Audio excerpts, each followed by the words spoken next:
we're so back, bro. We're so back. People don't even realize how back we are right now. We're so back. We're overly back.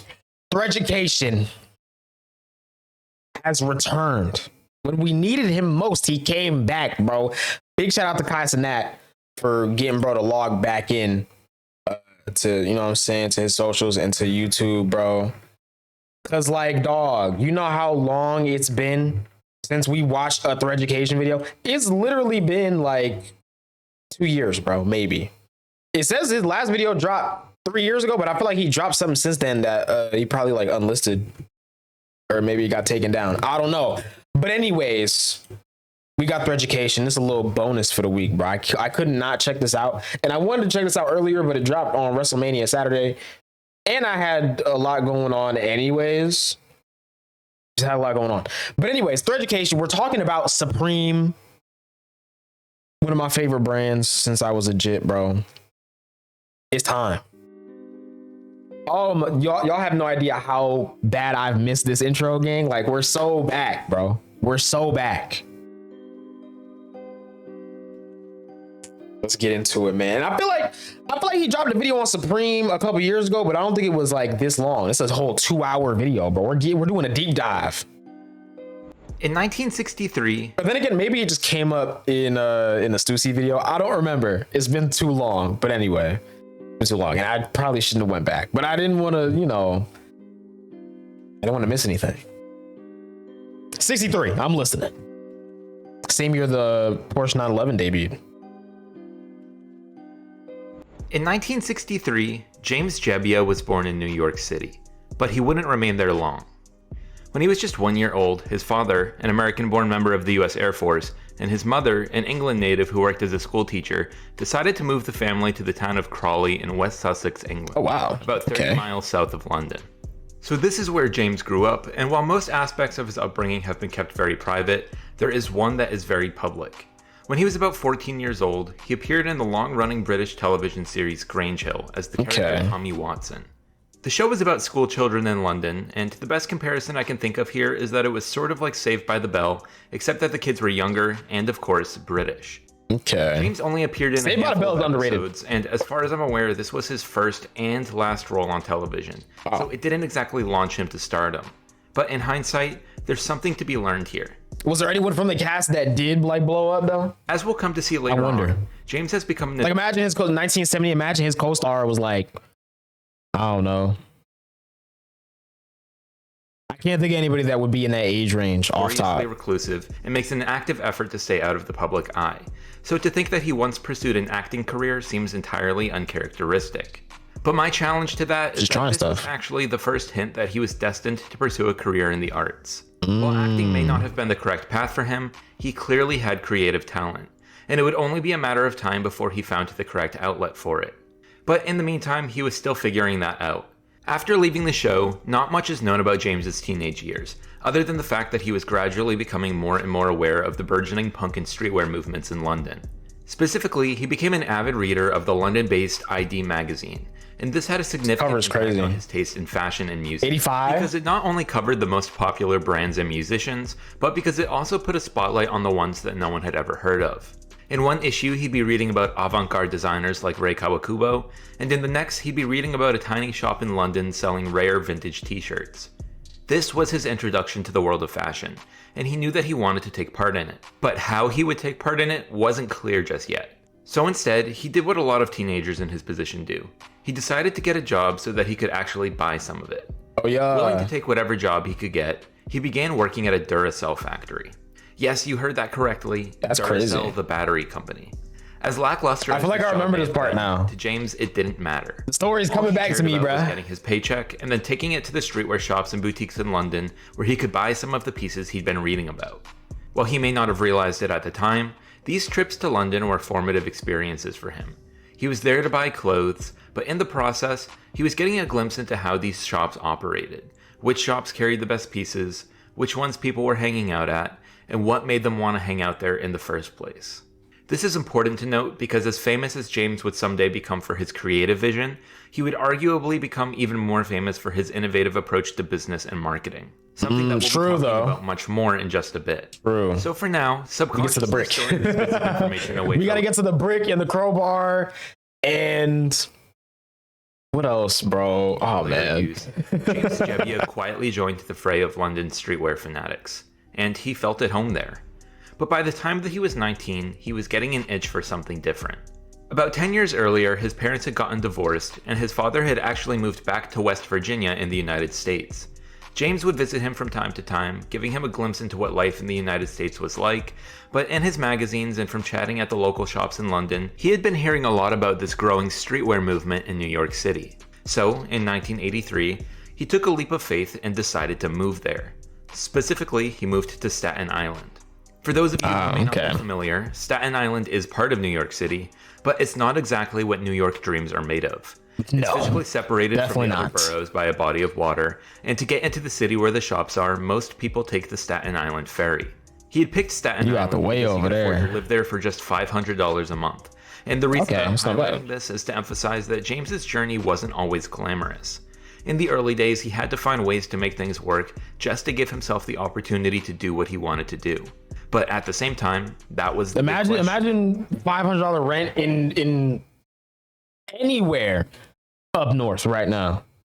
Imagine that, but you can't even imagine that, bro. What did he want? So cooked. His first job was at a shop in Soho for a brand called Parachute. Parachute was actually a Montreal-based brand, and in a matter of years, it had quickly become quite popular, in large part thanks to Michael Jackson wearing one of their jackets.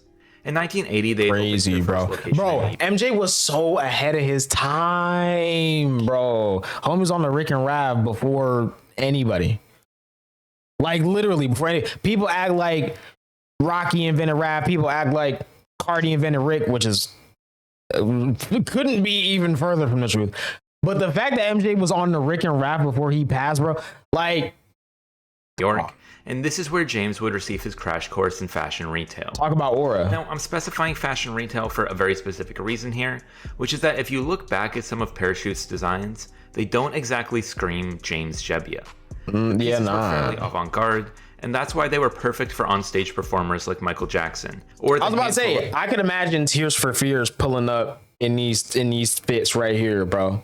Pulling up to like the what would they have been at?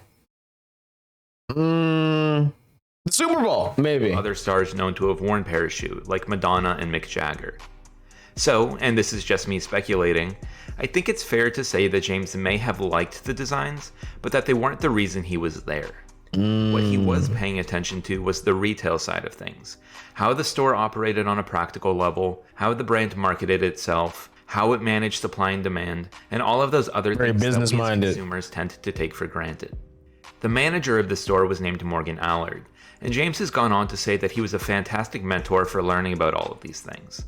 You see, Morgan was in many ways ahead of his time, and maybe the reason we can say that now is because the things that he taught James would become the future of fashion retail. His big idea was that running a successful retail business required creating a culture around that business. It was not enough to rent out a space and put cool clothing on the shelves. Every part of the experience mattered and had to be carefully curated. To that end, the first big decision he made as owner was to rent out a prime location in Soho that cost them about $6,500 a month. Worth it, bro. Back in 1980, this looks awesome. So when you factor in inflation, that would be about $25,000 a month in 2026. Okay, maybe I take it back a little bit. 25 bands a month? Nah, gang. Come on, yo. From a financial standpoint, this may not have been the wisest decision. Definitely not. I'm not even a financial advisor, and I would advise someone to not do that. So much to Morgan that he was willing to roll the dice on it.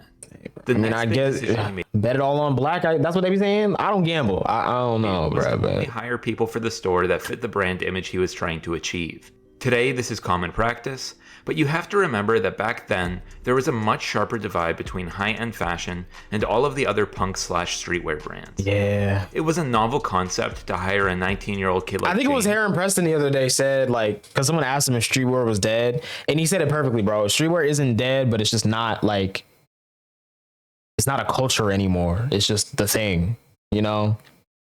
It used to, like, be a subculture, used to be punk for real, and now it's just like, you know, It's whatever. Which is like, I think that's the downside of when streetwear and like high fashion started to really blend. I think that was where we were headed, and now we're here, and it's kind of just like, oh man, that was kind of a mistake. But you know, who would show up to work wearing a graphic t-shirt and a pair of jeans to be the one selling your $1,000 designer jacket.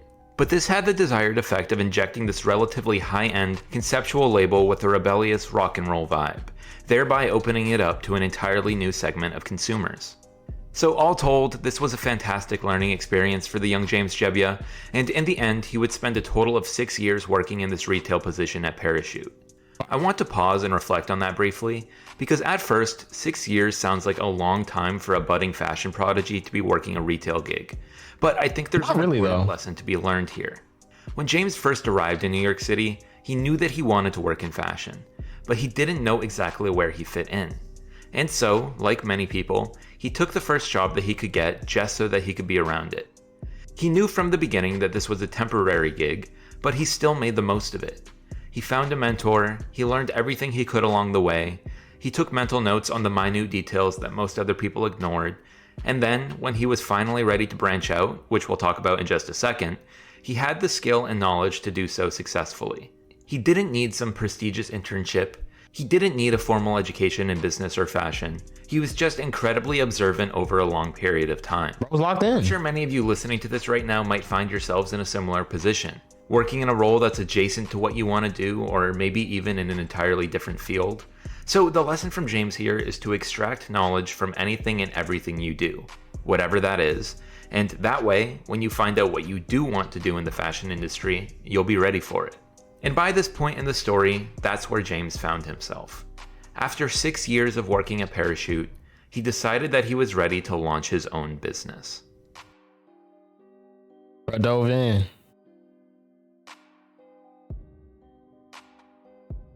Oh yeah. His first foray into entrepreneurship was about as small scale as it gets, opening up what was basically a street stand on Broadway in West 4th where he tried selling backpacks. It's not clear how successful this endeavor was, but we know that he stopped in 1989 to make way for an even bigger and better endeavor. With the help of his friend Eddie Cruz, who had also worked at Parachute, as well as his friend at the time, Marianne Fusco, James opened Union, a streetwear shop located at 172 Spring Street in Soho. Now, I may have made the shift from working at a store to opening his own store sound way too easy, but let me put I was about to say, that kind of does. This was a 300 square foot storefront. That's about the size of an average one-bed hotel room. Someone he just did it. Just to get his foot in the door, he had to spend what little money he'd been able to save from working at Parachute. If this didn't pan out, I'm honestly not sure what his plan B was. He would have been making this bet even riskier. Low-key, if this didn't work out, bro, he would have had to sell crack, bro. He would have. Let's be honest, dude. Let's be honest. Thankfully, it didn't turn out that way. But you gotta think about a time period where he was at, bro. Come on, dude. If this didn't work, bro, he would have had to sell rock. He would have had to. He would have had to, bro. Planned to have Union carry a mix of London-based brands that had not made their way to the States. The idea was that this would help differentiate Union, but at the same time, he was running the risk that these brands wouldn't be well received by the New York crowd. But shortly after opening the store, those fears all but dissipated. In short order, Union became a Soho staple, and its enigmatic frontman logo, as it's called, quickly became an icon of the neighborhood. A fun fact about this logo is that for many years, they intentionally chose not to reveal what the logo was or what it meant. It was a guy jumping in the air, and that's about all that anyone knew. But so just doing a skate trick, though. Union, now under new ownership, confirmed that the logo was directly inspired by a still frame of actor Sidney Poitier in the 1961 film A Raisin in the Sun. Oh, that's hard. Why they chose this image and why they added a halo to it are still not entirely clear, but what is clear is that people loved it. In fact, they loved it so much that they wanted to wear it. You see, in addition to selling other brands in the store, James began selling pieces with this logo on it, and this helped spread Union's popularity even further. To my knowledge, this is one of the earliest examples of the now ubiquitous streetwear model, where you open a store, sell pieces that people already like, and then begin selling your own pieces alongside them to help elevate it in the eyes of the consumer. This may not have been James's intention, but it worked like a charm. And it's the exact same formula that Nigo followed nearly 4 years later when he began selling vape in his Japanese boutique. That's so tough, bro. Now, like I said earlier, one of the original ideas... I feel like now too, bro, I gotta rewatch the older videos, bro. Because I feel like there's so much that I just don't remember because it's been so long. ...was to bring a touch of London to New York's streetwear scene. But it was actually a California-based brand that changed everything. You see, across the country, a young surfer named Sean Stussy found himself in a peculiar position. He had decided to launch his own surfboard business, and in 1982, he began traveling around to different trade shows trying to sell some of his surfboards. Not thinking much of it, he decided to bring along some t-shirts to help promote his new company. Well, after going to trade show after trade show, he realized that he had only sold 24 surfboards. But somehow, he had sold nearly 1,000 shirts. Unwittingly, he had mastered the surf aesthetic, and from there, the path forward was obvious. In 1984, Stussy officially rebranded itself as a clothing company. And rather than going to trade show after trade show to sell surfboards, Sean's new mission was to take over the streetwear industry. That, of course, is where James Jebbia comes in. Sean needed someone with connections in the New York streetwear scene to help launch Stussy on the East Coast, and Union was the perfect place for him to do it. Seemingly overnight, Union had quietly turned James into one of Soho's most important tastemakers. If your brand ended up on the shelf of his store, it had a fair shot at being seen by just about everyone in the local streetwear scene. So, by all accounts, Stussy and Union seemed like a match made in heaven. But there was one problem. James had heard about Stussy and wanted to work with them, but Sean Stussy had not heard about Union. Oh. In fact, when James first reached out to Stussy about stocking their clothing in his store, he was told flat out that they weren't accepting any new accounts. And that was the end of the discussion. You see, Sean wanted to expand Stussy's footprint on the East Coast, but like nearly all great brand owners, he cared very deeply about managing the brand's image. That meant not just shipping his t-shirts to any store that called up and said that they wanted some. If he or someone whose opinion he trusted hadn't experienced it for themselves, it simply wasn't an option.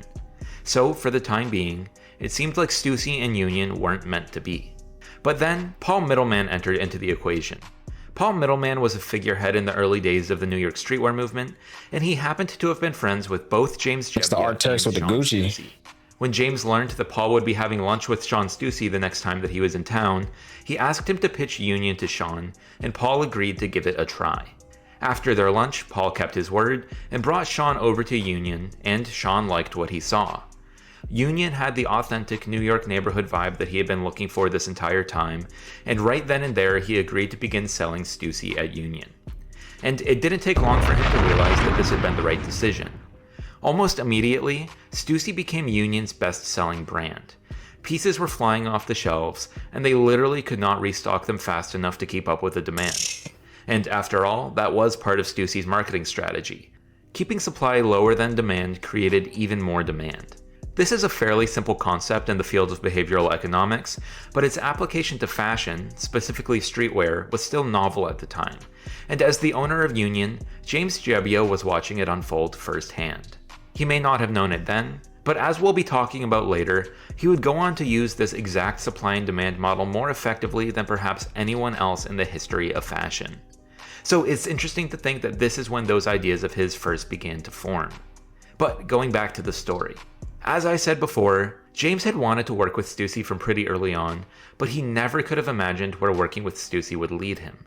You see, Sean quickly learned that James was exactly the guy he'd been looking for. He understood streetwear culture, but more importantly, he understood New York streetwear culture. Union wasn't just a streetwear shop, it was a meeting place for the local streetwear community, and that's what set it apart. And because Stussy was selling so well at Union, Sean realized that the next logical step was to open a Stussy store. The craziest part too, I feel like all this archive footage wasn't in the Stussy video. I feel like bro found other archive footage for this video, even though he already did a whole Stussy video. Bro. Own it, gang. And for all of the reasons that we just talked about, he wanted James to make it happen. So they got to work, and in 1991, Sean and James officially opened the doors to Stussy's New York store on Prince Street, just a few blocks over from Union. One thing I want to be clear about here is that Sean was still the owner and director of Stussy, and James's role had more to do with the opening and operating of the store itself, but this was still a very close partnership.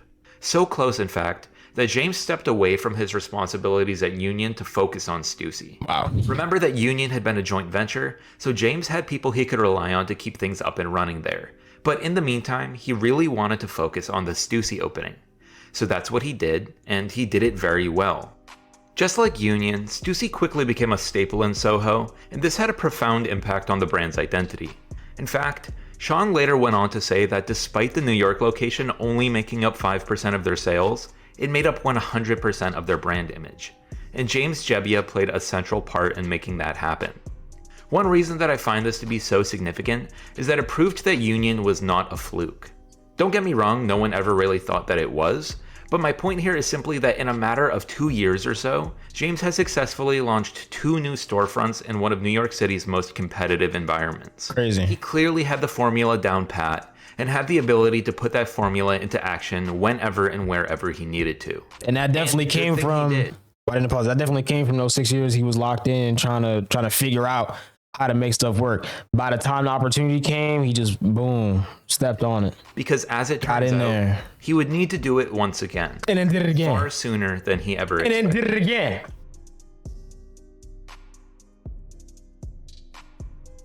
It was around 1994 when Sean Stussy first began flirting with the idea of retirement. He had been running the brand for more than a decade at that point, and you have to remember that he had never even really expected to create the next big streetwear brand. He was a surfboarder who liked making surfboards, and his company's t-shirt line had unexpectedly taken on a life of its own. So maybe it's not all that surprising that he got to a point where he was ready to walk away from it. It would be another 2 years before he sold his remaining stake in the company to his longtime business partner Frank Sinatra Jr., who, I should mention, bears no relation to the Frank Sinatra. I was about to say, I know because I watched the video that I've heard that, but I wasn't sure for sure. Dog. Low key, I feel like I kind of feel bad for people that have names like that sound like they're related to somebody of a similar name or of that name or whatever, of the surname, and then they're not, because it's just like the disappointment that people feel when they get told that. Like, imagine you meet him and he's like Frank Sinatra Jr. and you're just like Frank Sinatra, and he's like, nah, and he's like, like that must suck, bro. That must feel terrible. But either way, word about Sean's pending retirement got back to James, and it made him think. Like I said before, James and Sean's collaboration was a true partnership, and the more he thought about it, the harder it was for James to see himself sticking around with Stussy if Sean was no longer in the picture. And in hindsight, it's easy for us to say that Stussy would be just fine in the long run, but I'm sure that James was also wondering how the brand would survive without Sean at the helm. At the very least, it would be a drastic change. Union had been running smoothly for a few years at that point, and while James was still involved, going back there full-time never really crossed his mind. And with this news about Sean's pending retirement, James got to thinking about what his next venture might look like. And in a way, the answer was obvious. As you know, there is a huge overlap between the worlds of streetwear and skateboarding. This is something that James had noticed at both Union and Stussy. Many of the customers coming into these stores were skateboarders, and they would literally walk in with their skateboards on them, because when they weren't in the stores shopping, they were skating around the streets of Soho. And this became a self-fulfilling prophecy of sorts, because neither Union nor Stussy were conventional skate brands, but so many skaters had become fans of them that they became skate brands. This is exactly what Sean was alluding to when he said that the New York store accounted for 100% of the brand's image. He was talking about the New York kids who cemented Stussy's status as a skate brand. So, what does all of this have to do with James Jebbia? Well, as we've already discussed, one of James's strongest talents is that he is incredibly observant. And having spent so much time in and around Soho streetwear / skate culture, he realized that the one thing that Soho was missing was a proper skate shop. These kids were turning Union and Stussy into unofficial skate shops because they didn't have one. So in other words, James's idea for his next store had almost nothing to do with I feel like right now, his main focus. Right now, we need a renaissance in the fashion industry, but also just like in third spaces in general. Because hearing this right now, I'm just like, dog, that's kind of what we're in now. Like, there's no third spaces anymore. There's probably in certain areas, right? There probably still are, but they're not as, alive as they used to be. That's for sure. But like, if you think about it now, like, bro, I don't know about y'all, but like nobody's pulling up to like the bowling alley with the crew regularly. There's no skate shops. There's no there's no places. The mall is a thing of the past, you know? Like I feel bad for kids now because like kids now probably won't experience going to the mall with their friends by the time they're like that age. Like by the time they're in middle school, bro, the mall is gonna be gone. Like there's gonna be no malls left. That's kind of crazy to think about. But like we need something like that now of like the skate shop or like, you know. This was selling what he referred to as hard goods, like decks, terrible, dude. grip tape, trucks, wheels, all this stuff that skaters actually needed. So, taking the $12,000 that he had saved up over the course of the previous few years, he rented yet another storefront in Soho, this one on Lafayette Street. When it came time for him to name this new store, he chose the name Supreme. Why Supreme, you might be wondering?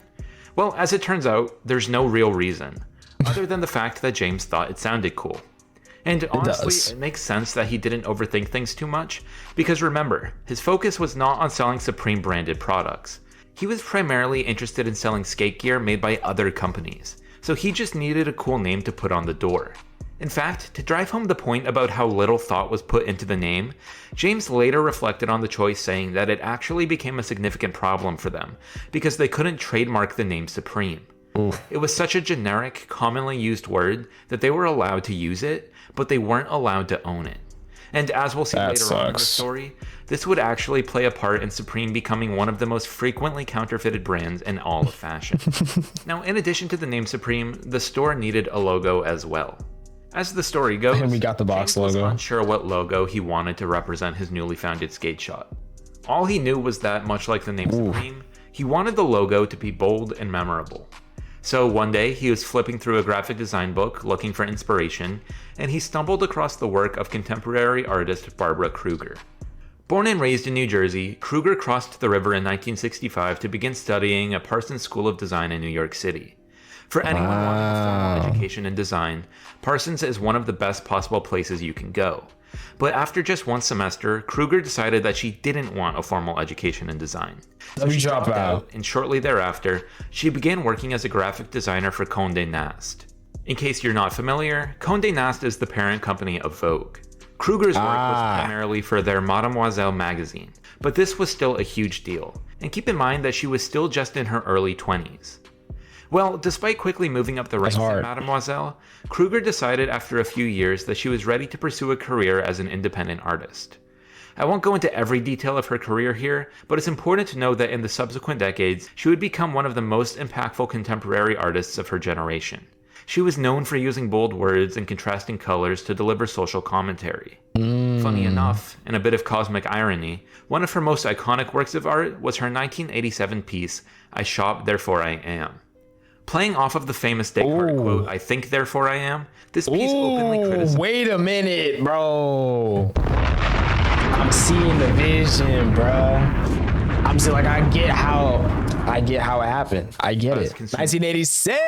Oh my goodness. By essentially throwing a jab at people who conflate their identities with what they buy and own. While we obviously don't know this for certain, part of me likes to think that James Jebbia stumbled across this exact piece while flipping through that graphic design book and said to himself, let's use this to sell some t-shirts. Either way, Kruger's work would evidently serve as the inspiration for Supreme's logo, better known as the Supreme Box logo. Crazy, I should clarify that, to my knowledge, Supreme as a company has never publicly admitted to using her work as inspiration. So this is technically just speculation. Wow. But in the public forum... look, man, I think it's pretty clear. I think it's pretty clear, bro. You know, look at it, dude. This looks like when I first saw it, did it restart? Bro, why is YouTube rage baiting me like that, dude? Where were we? Okay, we were right here. When I first saw this, I instantly thought of the one puffer jacket from like 2017. What does it say though? I forgot which logo it is. Hold on. I gotta try and find this. Oop.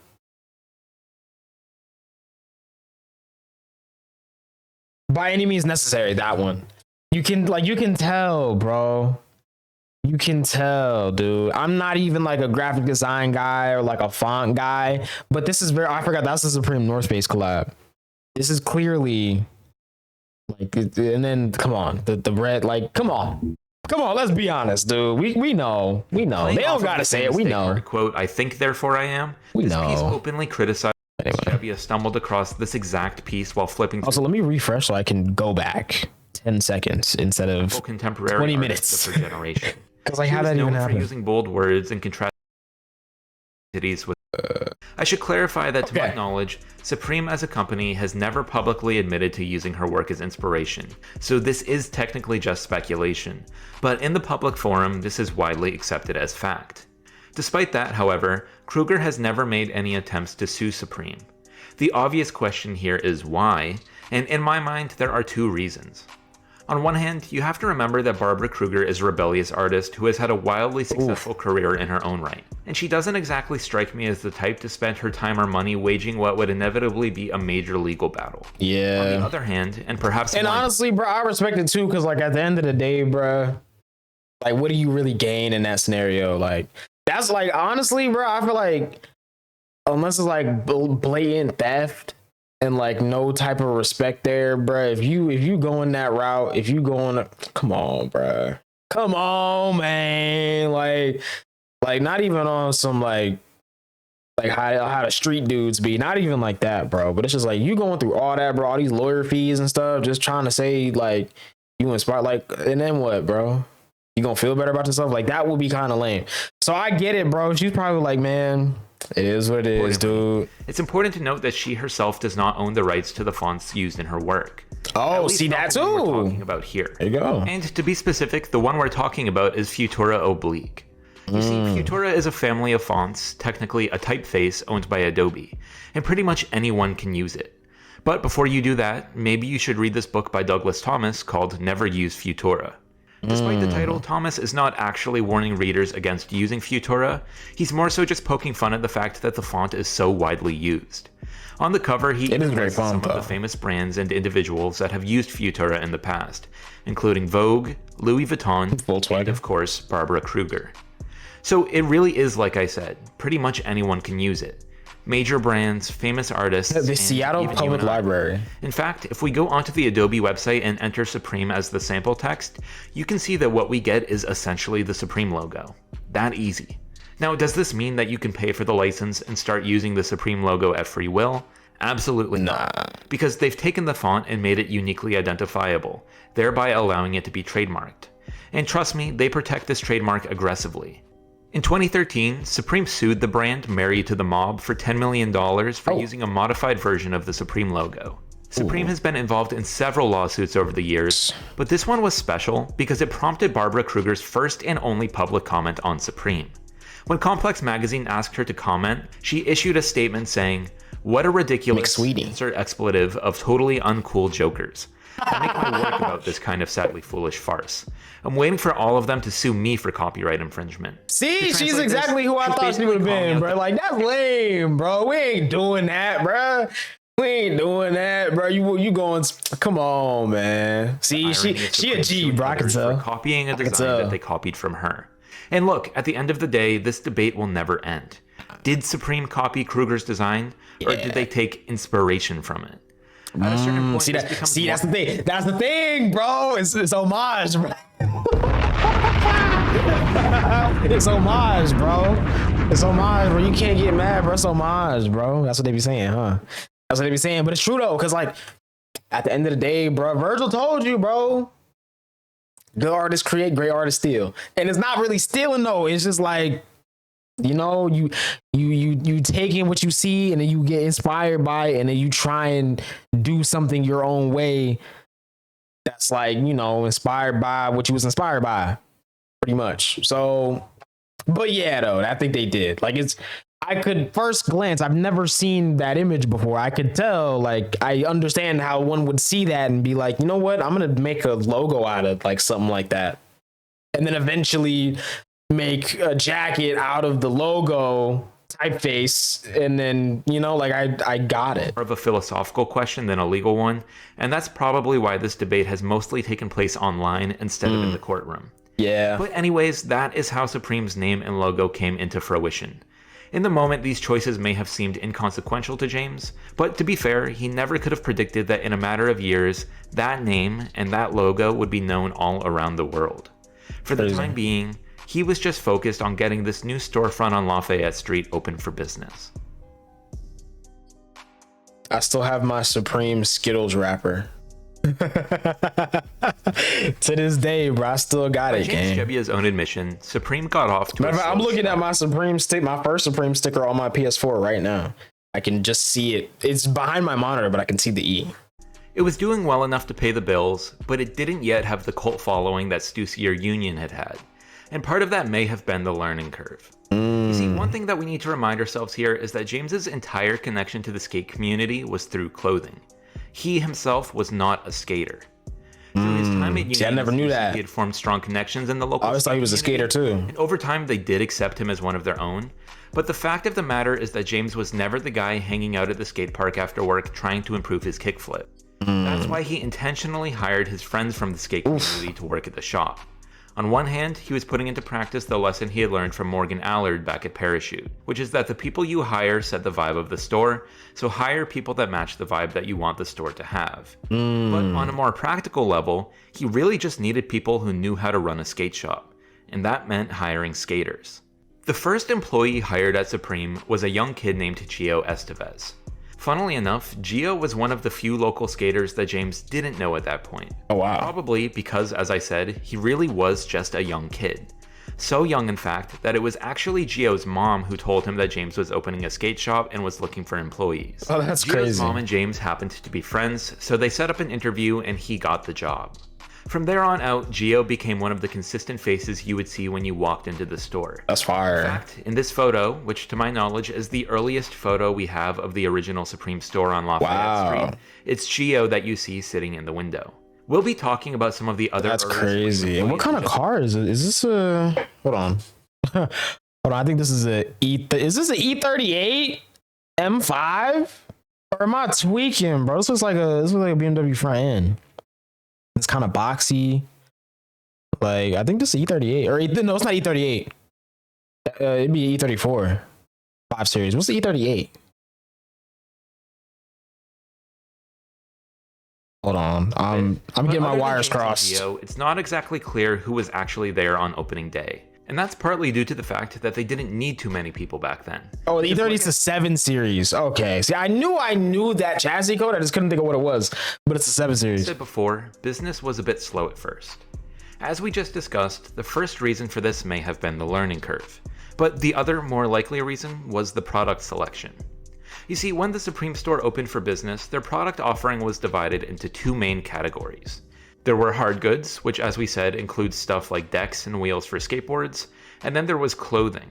But at this point in time, most of the clothing on their shelves was made by other skate brands like Zoo York and Shorties. Keep in mind that these are true skate brands, not just streetwear brands. And the fact of the matter is that for a lot of these skate brands, clothing was sort of an afterthought. I'm not trying to throw any shade at them. Zoo York in particular did have some fantastic designs over the years. They did. But their expertise... I got a Zoo York jacket. Okay, it's not right there. I thought it was right next to me, but I have a Zoo York jacket from back in the day still, bro. That, like, you know, it's not my favorite one, but it's kind of tough though. It's not in fashion. So pretty quickly, James discovered that skaters would come into the store, get whatever hardware they needed for their skateboards, and then skate around the corner to Union or Stussy to buy their clothing. Not only was this bad for business, but the diversion of foot traffic, or perhaps I should say wheel traffic, to other stores, inhibited his grand vision of turning Supreme into the quintessential skater hangout spot. So from the outset, it looked like James had a serious problem on his hands.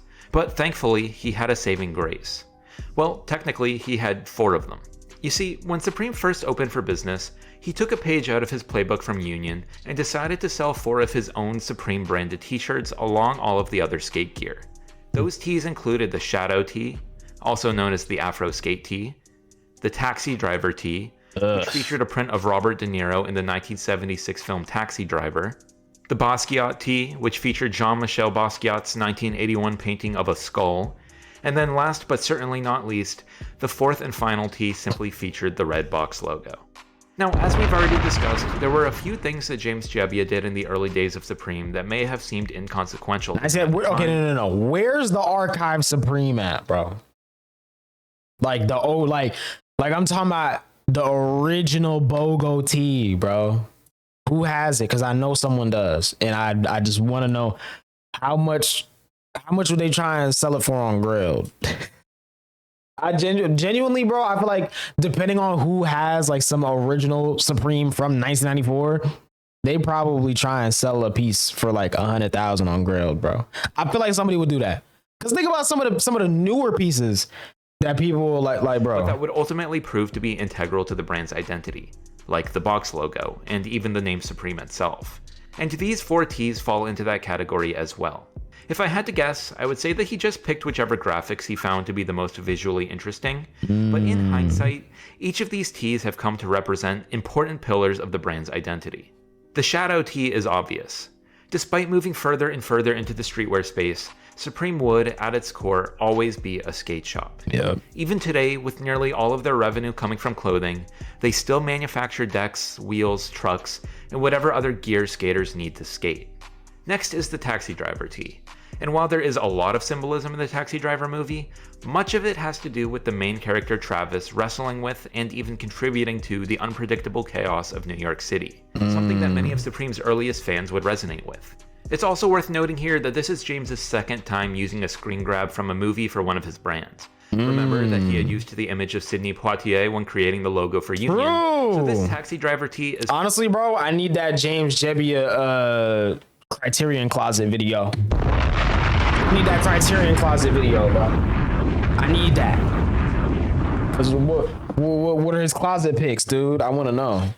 He's alive, right? Foreshadowing James's affinity for using pop culture references in his designs, something that would become a core part of Supreme's identity as a brand. Then there's the Basquiat tee. As many of you will know, Jean-Michel Basquiat was a born and raised New Yorker whose graffiti he is. We need that Criterion Closet video, bro. Art turned the art industry on his head as he rose from abject poverty to R.I.P. Basquiat before tragically passing away at the age of 27. On one level, this tee represents the fact that Supreme was for artists just as much as it was for skaters. But on an even deeper level, it may have given us a glimpse into how James Jebbia viewed Supreme's future. The line of thinking seemed to be, if Basquiat could turn graffiti into fine art, why couldn't he turn streetwear into high fashion? And then finally, we arrive at the most unassuming tee of all, the box logo tee. We will be talking about the box logo tee much more later on in the video, so I won't say too much about it now, but this is clearly indicative of Supreme's warm embrace of consumerism. Don't get me wrong, James Jebbia was by no means the first person to put his brand's logo on a shirt. Definitely not saying that. But this was sort of his way of saying, yeah, we have t-shirts with cool designs, but our logo is cool too, and we want you to wear it. So I want to be very clear that I don't think anything I just mentioned was even remotely intentional. I really do believe that James... If I had to say, as a fan, their most iconic pieces are just the box logo pieces, bro. Or the tees of somebody wearing the box logo tee, like I know Cardi just had one, Tyler had one. I always think of the Kermit the Frog one. That one's a standout for me for sure. But like that vibe, like that, I feel like that's their most iconic stuff, bro. You think of Supreme, that's what you think of. At least to me now. A lot of people, they probably still think skating first, which that's secondary for me. But I always think just like box logo tee, then skating, then the 5-panel hats. He was just picking designs that he thought were cool. But the things that he thought were cool back then clearly fed into Supreme's brand identity. And that's why, even today, you can go onto the Supreme website, pick any piece at random, and you'll probably be able to draw it back to one of the themes that we just talked about. I mean, think about it. These tees were released more than 30 years ago. But if you had never seen them before, and Supreme decided to include them in their next collection, they would fit right in alongside all of their new pieces. You would never know. And that's because Supreme as a brand is incredibly consistent. So the reason I'm spending so much time focusing on these 4 tees is because they really were important. Because even as Supreme would grow and eventually expand into new styles and product categories, these thematic foundations that we're talking about would largely remain the same. Now, one last fact that I want to give you about these tees is that when James was originally designing them, they didn't have the Mini Supreme logo. Oh. It was specifically the Shadow tee that he thought needed some extra flair because it was black and white, and adding the red and white box logo gave it the perfect amount of contrast. Throughout the years, this would become a common feature among Supreme tees, and more broadly, it may have contributed to the brand's tendency to plaster the box logo anywhere and everywhere they saw fit. I will say though, I think my favorite Supreme tee of all time that I like this is a piece I probably could get if I tried hard enough, but I really want to wait and like make it a special moment when I finally get the tee, is the skull tee in the Stay Fly 3-6 Mafia video. Juicy J was rocking it. Dawg. But anyway, and I think it did re-release too. Back to the story. Like, these tees, as I said, I want one of the OG ones. James, because even though his customers didn't like the other clothing in the store, they really liked these tees. Not only were the designs more interesting, but the quality was better too, because back then they were being made locally, not in a factory overseas. So it was an all-around better product. When they first released, James only made 60 of each tee, so it's not like they made him rich overnight. But the consistency with which customers picked his designs over the other ones in the store was revealing. And being the businessman that he was, James knew what he had to do next. Supreme the skate shop was going to become Supreme the streetwear brand. Right at the cameraman. Hey. Cameraman is always safe unless it's a skate video. Transition Supreme into a proper streetwear brand. The first thing he did was Fisheye. Up until this point, because he had primarily been selling clothing made by other brands, he had little to no design experience of his own. Sure, he had done a few pieces at Union, but those were mostly just the brand's logo on a t-shirt. Despite this lack of experience, as we saw with the first 4 Supreme tees, he had a uniquely strong... I wasn't on Fairfax, I forgot. So all he needed to do was work with graphic designers that could bring his visions to life. And that's where Brendan Babenzien comes into the picture. I'll save the full story on Brendan Babenzien for a future episode, because one day he would go on to found the brand Noah. But back then, he was just a kid trying to get his foot into the door of the fashion industry by designing for the Miami-based streetwear brand Mankind. Well, as it turns out, Mankind was one of the brands that James sold at Union. This meant that some of Brendan's designs were actually making their way into the hands of New York's streetwear community. But unfortunately, this success would be short-lived.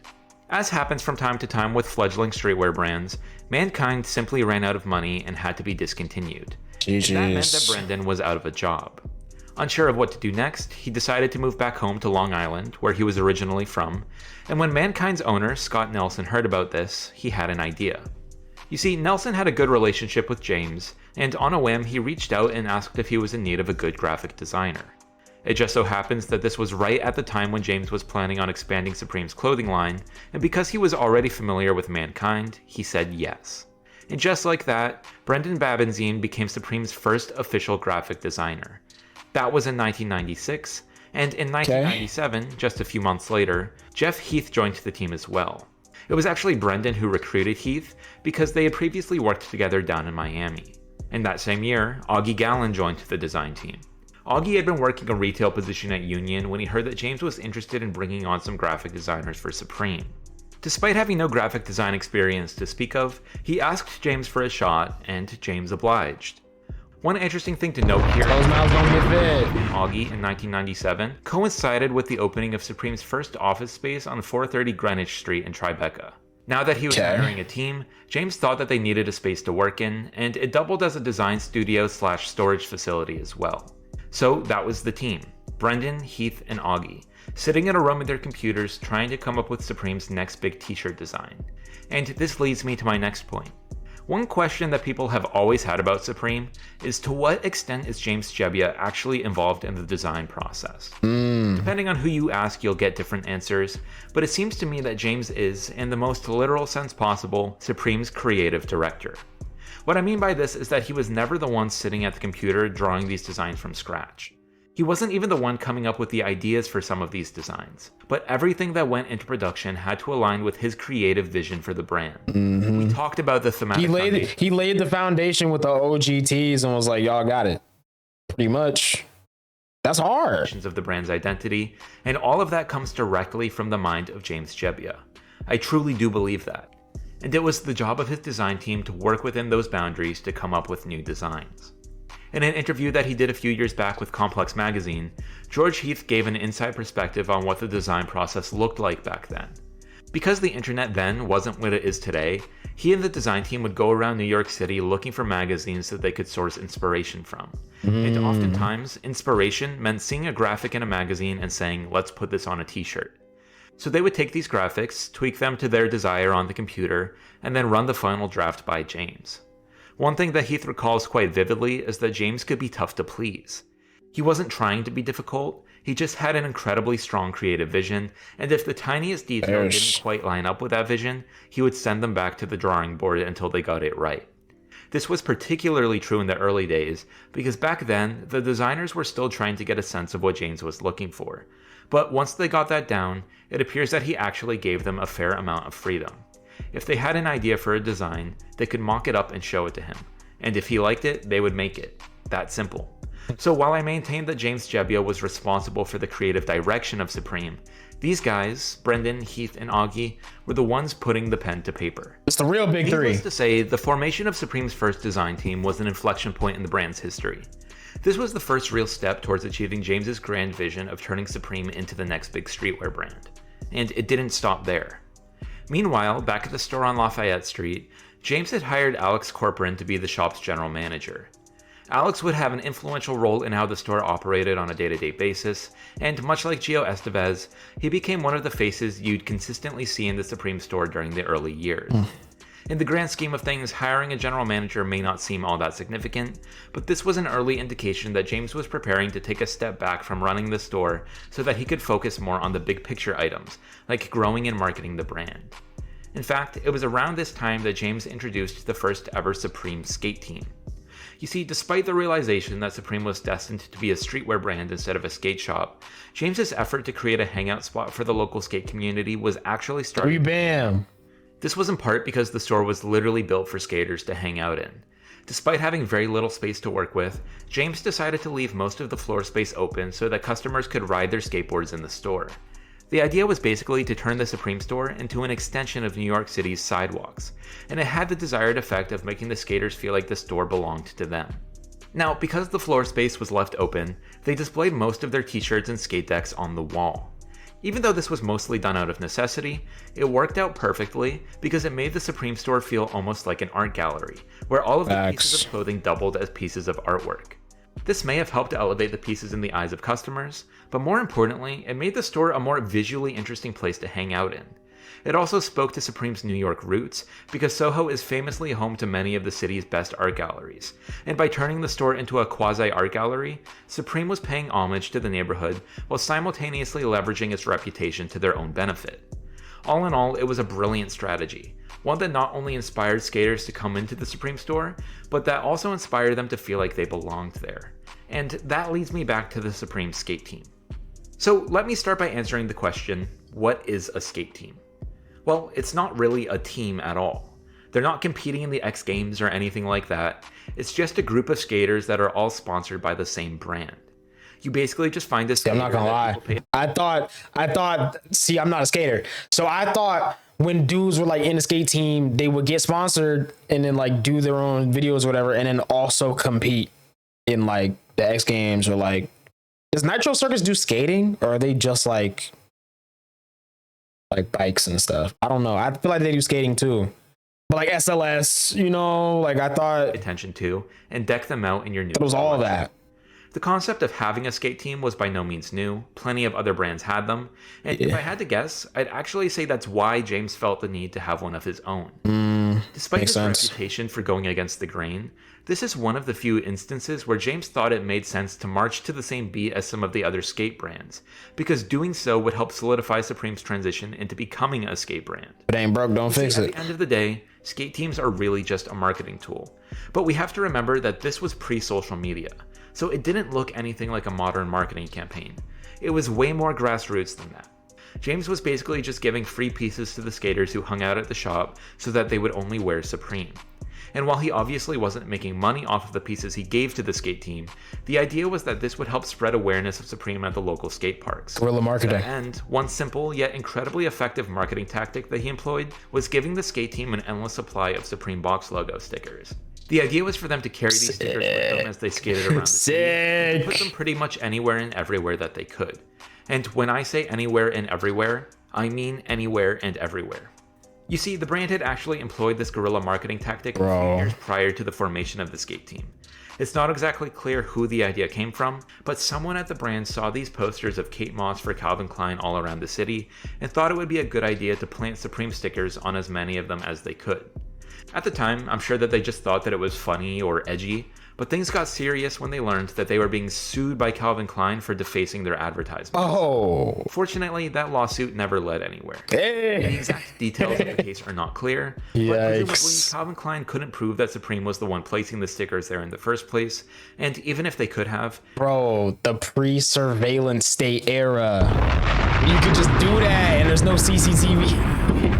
You could never do that now. And you can't even like plead AI or anything, probably. Like, you're just cooked. There's no evidence that them doing so damaged the brand's identity in any discernible way.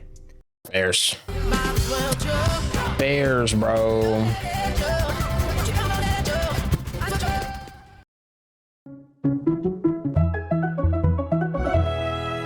And despite this initial scare, I have to imagine that the positive outcome of this lawsuit gave Supreme even more confidence. I remember the Union Jack one a lot. And encouraged them to keep using... Yes, the glow-in-the-dark skull. But the T one.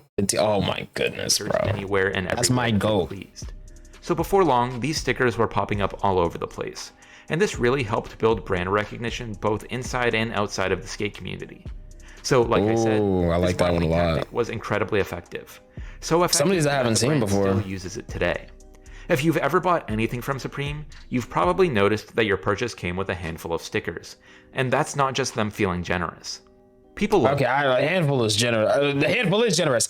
I've literally only ever gotten 3, I think, because I've gotten 3 like things from like I got some like basic. I have the basic BOGO tees, but not the like regular BOGO. I got like when they did the Hanes collab and then just had it like in the bottom corner. I got some of those.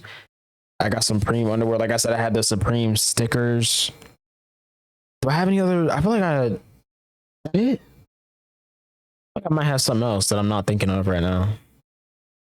I don't think so, but I've only gotten stickers from that. Like literally. The stickers, so it is a win-win. But for Supreme, it's really just a low-cost way of getting you to market the brand for them.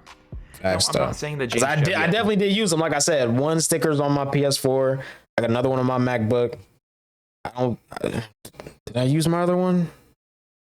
I think I did. This marketing tactic. I don't remember where I put it. Tons of brands do this, but few have done it as successfully as Supreme has.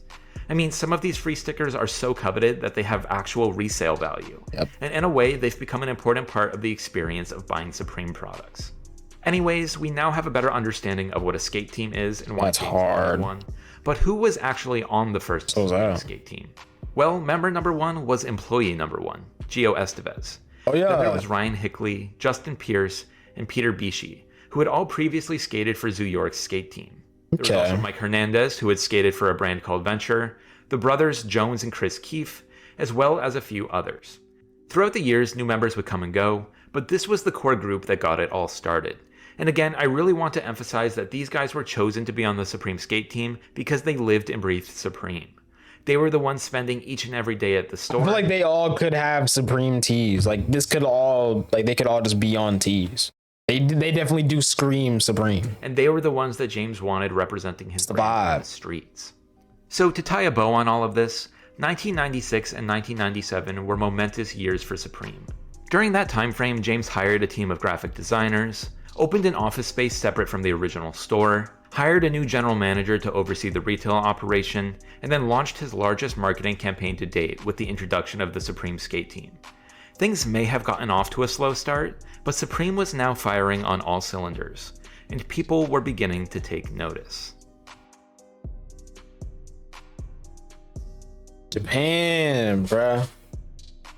Once you can get motion in Japan, you got motion, bro. Everyone in James Jebbia's orbit knew that he was laser focused on pushing Supreme to new heights. But what no one, not even James, knew is that somewhere across the globe, there was someone who had even more ambitious plans for Supreme than he did. Someone he had never met before, or even heard of.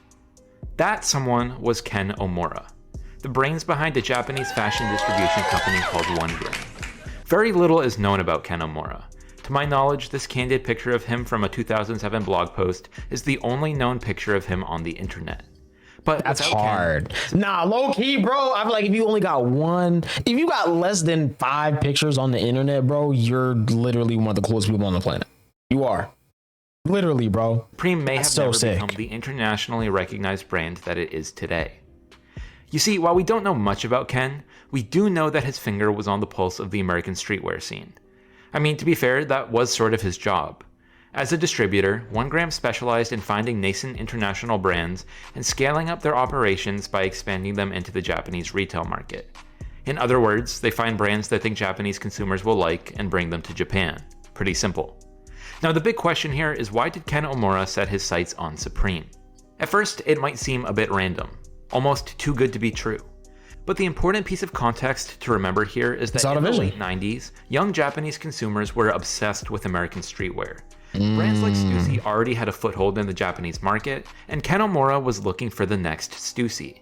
And given the success of his first few pieces, as well as James's track record of success with Stussy and Union, Supreme's potential was obvious to anyone who knew the industry, and Ken Omura was that guy. It's not exactly clear when Ken and James first came into contact, but it appears that Ken might have even had a hand in James's initial decision to transition Supreme from a skate shop into a full clothing brand. What we know for certain is that he had a hand in Supreme's international expansion. In fact, he's sort of the one that made it happen.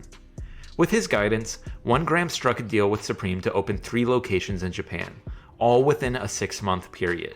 One in Tokyo, one in Osaka, and one in Fukuoka.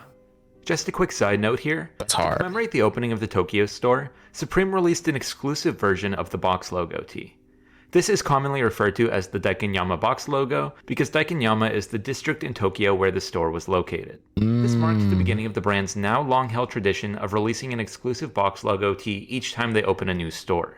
We'll be talking about some of these box logos later on, but for now, back to the story. Excited for that. So if history tells us anything, it's that rapid international expansion is a surefire way to kill the heart, soul, and authenticity of any company, let alone a brand like Supreme that prided itself on being a hometown original. But before you go calling anyone a sellout, let me explain why this decision actually made sense for Supreme at the time. Has there been a Supreme Shrek collab yet? Because I just thought about like if they did like the Supreme S hat but with the Shrek ears. That's probably happened though. Okay, yeah, it did happen. James has always been deeply protective. I'm not gonna lie, bro. I would have been disappointed if this wasn't already a thing. Of Supreme's brand identity. If this was already a thing, bro. If this expansion would have in any way damaged that identity, he wouldn't have done it. Yeah, this is hard. But in the same way that Ken Omura had his finger on the pulse of the American streetwear scene, James Jebbia had his finger on the pulse of the Japanese streetwear scene. And by the time that Ken approached him about this partnership, he had already realized something crucial. Yes, the Japanese streetwear scene was largely centered around the American streetwear aesthetic, but they were such streetwear fanatics that the tide of influence was beginning to turn. Not only were they finding the next big brands before anyone else, but they even had a hand in determining which brands became the next big brands. True. That said, James realized that getting Supreme into the Japanese market could put them in a position to become the next big thing. And if he didn't get Supreme into the Japanese market when he did, who knows where it would be today. It's impossible to say, but that was exactly James's fear. So that explains the rapid expansion. But here is where things get interesting. Ken Omura knew the Japanese streetwear market better than just about anyone, and while he wanted to help get Supreme into the Japanese market, the goal was not just to bring Supreme to Japan. The goal was to bring demand for Supreme to Japan. And it worked. Japanese consumers quickly identified Supreme as a cool up-and-coming American streetwear brand. So demand grew, and pretty soon it became hard to get. And once they realized that it was hard to get, they wanted it even more. As a matter of fact, it was at these Japan locations that people first began lining up overnight for new Supreme drops. The problem became so severe that they had to implement a lottery system where people entered their names ahead of time just for a chance to shop in the store on release day. To put this into perspective, bro, a lottery just to shop in the store? Gang, you know how much emotion that is, bro? The New York location wouldn't put this type of lottery system in place until more than a decade later. And speaking of the New York location, just as Ken and James intended, the brand's exploding popularity in Japan was having a major impact back home. Because of the overwhelming demand that had developed in Japan, streetwear fanatics from as far as Tokyo would travel to the New York store, buy as many pieces as they could physically carry, and then bring those pieces back to Japan where they would sell them at a markup. It got to the point where James had to the Depop resellers was going crazy before Depop. A rule limiting customers to just one of each item. The intention was to make it possible for a larger number of people to buy items, and to some extent that worked. But in a way, it also backfired. As you probably know, limiting supply drives demand. And while the total supply remained the same, this rule limited supplies on a per-person basis, which made each release feel that much more exclusive. It also made the lines longer, because now that more people had a shot at successfully purchasing items, more people were willing to stand in line. And they were willing to wait in line for longer amounts of time, too. Now, even though this was just a microcosm of what it would one day become, these were the origins of Supreme's resale market. Many people nowadays tend to think that this only took shape later on in the brand's history, but that is simply not. That's what I thought. In a 2000, I thought the like crazy long lines, people camping out in front of the store at like 5 a.m. the day before. I thought that started with the internet. Like I thought like the blog era, you know, dudes on Napster. Like I thought that would have been the time when all that started. Interview with the streetwear blog Rift Trooper, James Jebbia was asked for his thoughts on Supreme's resale market, to which he replied, "I don't like it very much simply because we try our best to make our clothing affordable for young people. After all, Supreme is a skate brand, and when I do see our things on eBay, the prices are normally at least double what they should be. Basically, I don't like people getting jacked for a t-shirt. I much prefer if someone buys something from us that they plan on wearing it and not selling." Again, that was back in 2002, just 6 years after the brand's founding. So while it's true that the hype was nowhere near what it would one day become, the foundations for the brand's success were certainly starting to take shape. This was thanks to the... I think Supreme truly did become like the hype beast brand after a while. I mean, if you think about like, you know, Giancarlo and Rice Gum and like Face Banks before, you know, he got on Chrome, I guess. There's just a whole lot of Preem, bro, and dudes was putting Preem with the Preem, and then Cardi and K Supreme was mixing the LV with the Preem before the LV Preem collab. The effort in their clothing, the guerrilla marketing, the culture at the store, the skate I get it though. Kanamura bringing the brand to Japan. Everything was coming together all at once, and James's grand vision was finally coming to fruition. But rather than resting on his laurels, he decided it was time to turn things up a notch. I do. Heading into the early 2000s, the only thing on James Jebbia's mind was taking over the streetwear industry. Oh, those aren't even the nunchucks, but they do have nunchucks, and I still want them. I do. There's very few like inanimate Supreme objects that I want, but I do want the brick. I do. And I want the nunchucks. The design team that James Jebbia put together during the late 90s was exactly what the brand needed at that point in time. They played a critical role in defining the brand's aesthetic. He better bring up the coffin. Directly responsible for many of its most iconic designs. But as he thought more and more about pushing Supreme beyond t-shirts and hoodies towards a full clothing line, he realized that he needed to bring in someone with the knowledge and expertise to actually execute on that. With that in mind, he began shopping around for someone with a more holistic understanding of the design process. And that led him to Luke Meyer. If the name Luke Meyer sounds familiar, it might be because Luke and his wife Lucy Meyer were co-creative directors of Jill Sander from 2017 until 2025. But back then, he was just a young FIT graduate who shared a love for skate culture. It's not clear how James and Luke met, likely through some association in the skate community, but either way, they hit it off. And in 2002, James appointed Luke as Supreme's first official design director. Even though he didn't have that much formal experience on his resume, the menswear degree from FIT, combined with his affinity for skating, appeared to have given James enough confidence to give him a shot. And I don't want to jump too far ahead in the story, but it's safe to say that this was the right decision, because Luke would remain in his role as design director from 2002 until 2009, which, in terms of development, were easily among some of the most pivotal years in the brand's history. Luke's appointment as design director was a clear indication of James's intentions for the future of the brand, and he resolved to do everything in his power to position Luke and the team for success. For starters, that same year, he upgraded Supreme's office space in a major way, moving them out of the small space on 430 Greenwich Street into a sprawling 3-floor space on 121 Worcester Street in Soho. Not only did this give the team a far better space to work in, but it also gave Supreme itself an added layer of legitimacy. It was his way of saying, this is not just a brand, this is a company, and we're going to act like it. And look, this is just me speculating based on what I understand about the situation, but it seems to me that James appointing a formally educated design director and moving the team into a giant new office space all at the same time was not a coincidence. I believe that he was actively trying to give Supreme that added layer of legitimacy, because it would be necessary for what he had planned next. You see, up until this point in its history, Supreme had, in a way, been operating on the fringes. The design of the Supreme box logo was seemingly taken from Barbara Kruger, the graphics they used in their designs were, in many cases, scanned out of magazines without permission, they had already been sued by Calvin Klein for their cheeky marketing campaign. More recently, they had received a cease and desist letter from Louis Vuitton for unauthorized use of their monogram logo. And okay, so it existed before, so the LV Supreme was a concept from 2000. See, the more you know, bro. This is why I love these videos, because I never knew that there was an unofficial collab, even though we eventually got one, which makes it so like the fact that I love that stuff like that be happening, bro. Brands be going from getting sued from infringement to now they want to pull up and work with us. Oh man, you know, I love that, because this is hard. The name Supreme wasn't even trademarked. When you list it all out like that, it's actually kind of insane to think that Supreme had operated this way for so long. Yeah, it was a different time. To be fair, a large part of their success was because they had operated this way. Yeah. But James was beginning to realize that things It felt raw, and it felt like that's what streetwear is. That's what skating is, you know? This way. Not anymore. It's punk, bro. The brand was now popular enough that if they wanted to work with someone else's intellectual property, they could just collaborate with them. Supreme had already done a handful of authorized collaborations, but they were mostly with other streetwear brands, like the box logo tee they did with Bape, or with local artists like RemLZ. There was nothing wrong with working with other streetwear brands or local artists. In fact, many of these collaborations were great, but James saw untapped potential.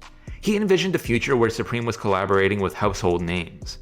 But first, he needed those household names to take the brand seriously.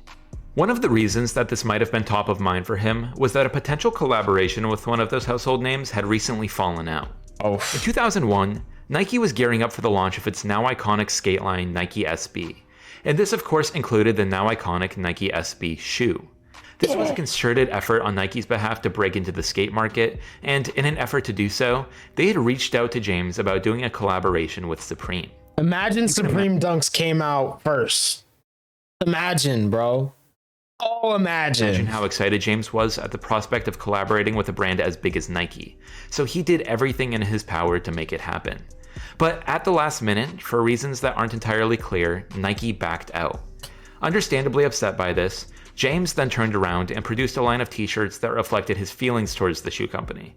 To be clear, these shirts never received an official release. He just made a limited batch for his own personal use, but nonetheless, they are now an interesting piece of Nike Supreme history.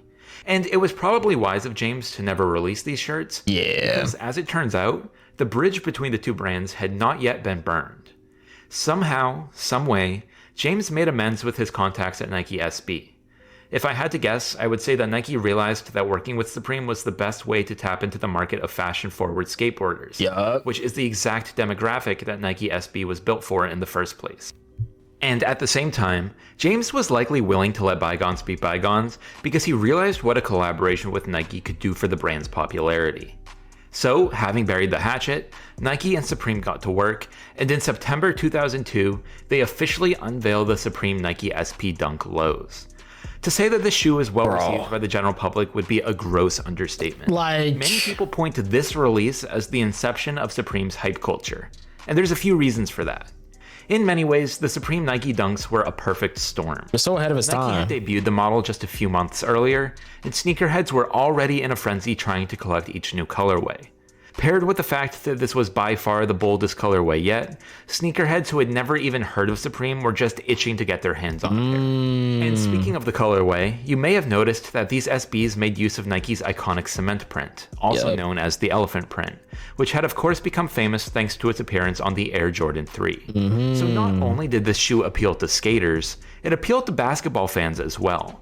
And on top of that, the fact that this was a Supreme collaboration made the shoe a hot commodity in the streetwear community. So taking all of that into consideration, this collaboration was a true cultural phenomenon. And for Supreme, this was a turning point. James had set out to work with a household name, and he had done it. But still, he wasn't satisfied. On the contrary, working with Nike seemed to plant the idea in his head that if Supreme could work with a household name, the black cements more, maybe me personally. it could become one too. To get to that point, he realized that there was still a lot of work to be done, but feeling more inspired than ever, he and his team got to it. I need some Paris dunks. About a year and a half after the release of the Nike collab, Supreme opened its second ever US location, this time on Fairfax Avenue in Los Angeles. It was on Fairfax. As I said before, they commemorate each new store with an exclusive box logo. And this time, it was a box logo featuring the Hebrew translation for Supreme, intended as a tribute to the Fairfax district's history as a central hub of LA's Jewish population. That's hard. As far as the store itself, it was bigger and better than anything that Supreme had ever built before. We talked about how the New York location was designed to put skaters first. The floor was left open so that they could bring their skateboards inside. Well, with the LA store, they decided to take that to the next level by building a full-sized skate bowl in the middle of the floor. And because the location was nearly twice the size of the New York location, they could. It was a bold move, but that was the point. It reinforced the idea that Supreme was more than just a store. It was an experience. Even if you yourself had never touched a skateboard in your life, walking into the store and seeing guys hit tricks in the bowl while you were shopping made you buy into the brand's authenticity. And that was important because one of the primary motivations behind opening an LA location was to solidify Supreme's spot as the premier skate brand. You see, skate culture in the US was and is largely divided into two camps, East Coast and West Coast. Supreme had clearly staked its claim on the East Coast. If you went to a skate park in New York City, you could almost guarantee that you'd see someone wearing one of their pieces. But that wasn't the case in California, because you have to remember, Supreme didn't even have a website yet. If you wanted their pieces, you had to go to one of their stores. If you were really desperate and had the money, you could buy certain pieces that people were reselling on eBay, but the skaters actually doing that back then were few and far between. So if you went to a skate park in LA, seeing Supreme was actually somewhat rare. With the opening of the Fairfax store, James intended to change that. Before long, the Supreme store on Fairfax became a gathering place for LA's skate and streetwear communities, just as the store on Lafayette Street had become for those communities in New York. As a matter of fact, Supreme is often credited with bringing a number of other skate and streetwear brands to Fairfax. There had been a few shops here and there before they moved in, but once brands saw the foot traffic being brought to the area, they began to flock there. While things have quieted down a bit in recent years for reasons that we'll talk about, Fairfax was, for a time, one of the most important districts in all of fashion. Nearly on par with places like Soho in New York or the Harajuku district in Tokyo. And again, it was largely because Supreme had set up shop there. It was a time, this was one of the early signs that Supreme was beginning to transcend fashion. James had set out to take over the streetwear industry, but he ended up with something much more than that. Right before his very eyes, Supreme was becoming its own movement. And while he wasn't sure where this new path would lead him, he knew that his only choice was to follow it.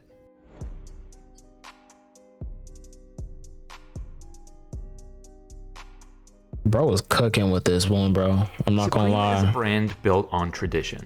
They design a new box logo tee whenever they open a new store. New collections are always released on Thursdays at 11 a.m. Eastern Time. Every purchase comes with stickers, including at least one box logo sticker. These are just a few of the quirky things that the brand does that over the years, fans have come to love and expect.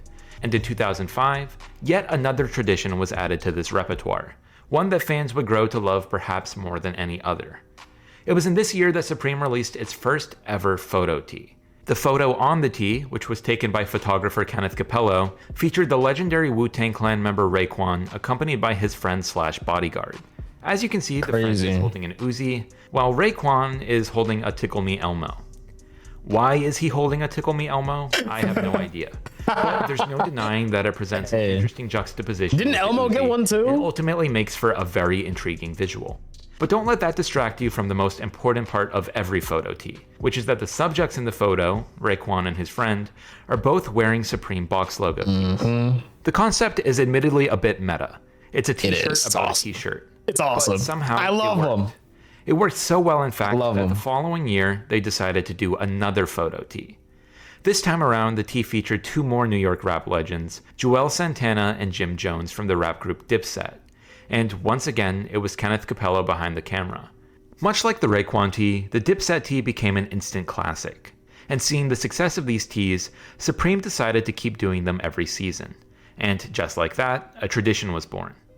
While certain things do vary from tee to tee, such as the photographer they use for the shoe and the background of the photo, one thing always remains the same. Because they're all shot in studio now, right? In the photo is wearing a box logo tee. At this point, there are nearly too many of these photo tees to count, but some of the most memorable have included Mike Tyson, shot by Kenneth Capello, Kermit the Frog, shot by Terry Richardson. That's the one. Kate Moss, shot by Alastair McClellan. Oh, that's hard. And Morrissey, once again shot by Terry Richardson. The Morrissey tee is particularly infamous because after doing the photo shoot, the English music star pleaded with Supreme not to use the photo they had selected because A, he didn't like the way he looked in the photo, and B, because he had discovered that they had recently released a t-shirt featuring the White Castle logo. And as a staunch vegetarian, I guess he wanted nothing to do with a brand that had anything to do with a fast food chain. According to Supreme, they did offer to use a different photo, or even to abandon the release altogether if he simply returned the money that they had paid him, but it appears that no agreement was reached, because Supreme did of course end up releasing the tees just as they had originally planned to. GG's, and it would appear man. that Morrissey's last-minute change of heart backfired on him, because the controversy surrounding this photo tee has made it among the most popular in the entire series. People who didn't even know who Morrissey was were paying hundreds of dollars above the retail price to get their hands on it. Turns out that people really like wearing t-shirts of people that don't want to be on a t-shirt. So anyways, yes, that is how Supreme photo tees became one of the brand's most popular traditions. And before moving on, I want to note that this is the point in the story where we'll start to see Supreme's fan base become more and more cult-like. They already had an extremely loyal fan base, but it was with the introduction of traditions like the photo tee that made the fan base feel more connected to the brand than ever before. And that's because traditions build consistency and anticipation. A little bit. Two of the most important things that a brand needs in order to build a dedicated following. Much in the same way that Supreme always releases on the same day at the same time, photo tees became something for fans to expect and look forward to each and every season. And although they expected it, the anticipation of which celebrity would be featured in the next one kept them interested. It became a year-round topic of conversation, and for many of the fans having these conversations... Is there a Megan Fox one? Hold on. It was less about buying a new shirt than it was about collecting the latest piece of Supreme memorabilia. At that point, the concept of Supreme as memorabilia... Bro, I'm low-key dumb. This is one of the most iconic ones, bro. But then again, though, did it ever get an official release? Because, like, there's the classic, like, poster that we've all seen. But was there a legit Megan Fox Supreme tee? Like, did that ever happen? Because if it didn't, we need that, bro. It was really just we need a new picture too. The only comparable thing at the time would have been the box logo tees that they released with each new store opening, which is no coincidence, were one of the brand's most beloved traditions.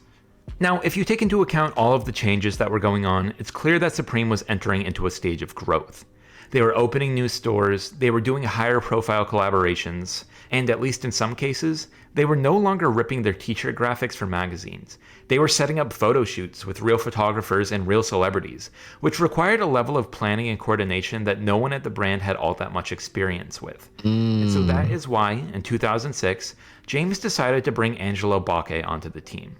This is another name that might sound familiar, because Bocche would later go on to found the popular clothing line Awake. But back then, he was still trying to establish himself in New York's streetwear scene. Other than growing up in Queens rather than West Sussex, Bocche's story was actually a lot like James Jebbia's. He realized early on in life that he wanted to pursue a career in the arts, but wasn't exactly sure where he fit in. Desperate for any opportunity that would get him closer to New York's then emerging streetwear scene, he began bouncing from retail job to retail job. And as it turns out, he had a real knack for it. Unlike many of his coworkers who were just there to clock in and clock out, Bakke became enamored with the ins and outs of running a shop. Things like merchandising, working with suppliers, marketing. He was learning on the job, but a lot of it came naturally to him.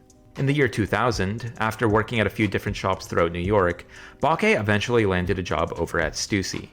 Although James had already started Supreme at this point, he was still around the store enough that he and Bakke got to know each other fairly well. Bakke also got to know Brandon Babenzien, who, as we talked about earlier, was then Supreme's lead designer. So as you can see, the job at Stussy helped him get his foot into the door at Supreme, but any desire that he might have had at that point to join Supreme would have to wait. Because in 2003, after 3 years of proving himself at Stussy, he was offered a managerial position at Nom de Guerre. It's likely that many of you have never heard of Nom de Guerre because the brand was only around for a few years. But when it was first launched back in 2005, and my initial thought when this popped up, I was just like, here we go, another boring, just, like I absolutely hate that so many brands have just kind of faded into obscurity when it comes to their logos, like Burberry, and there's so many of them, bro, that like had awesome logos and they just kind of just let it just be this, just letters, in the same font, bro. I'm sick of it. Streetwear.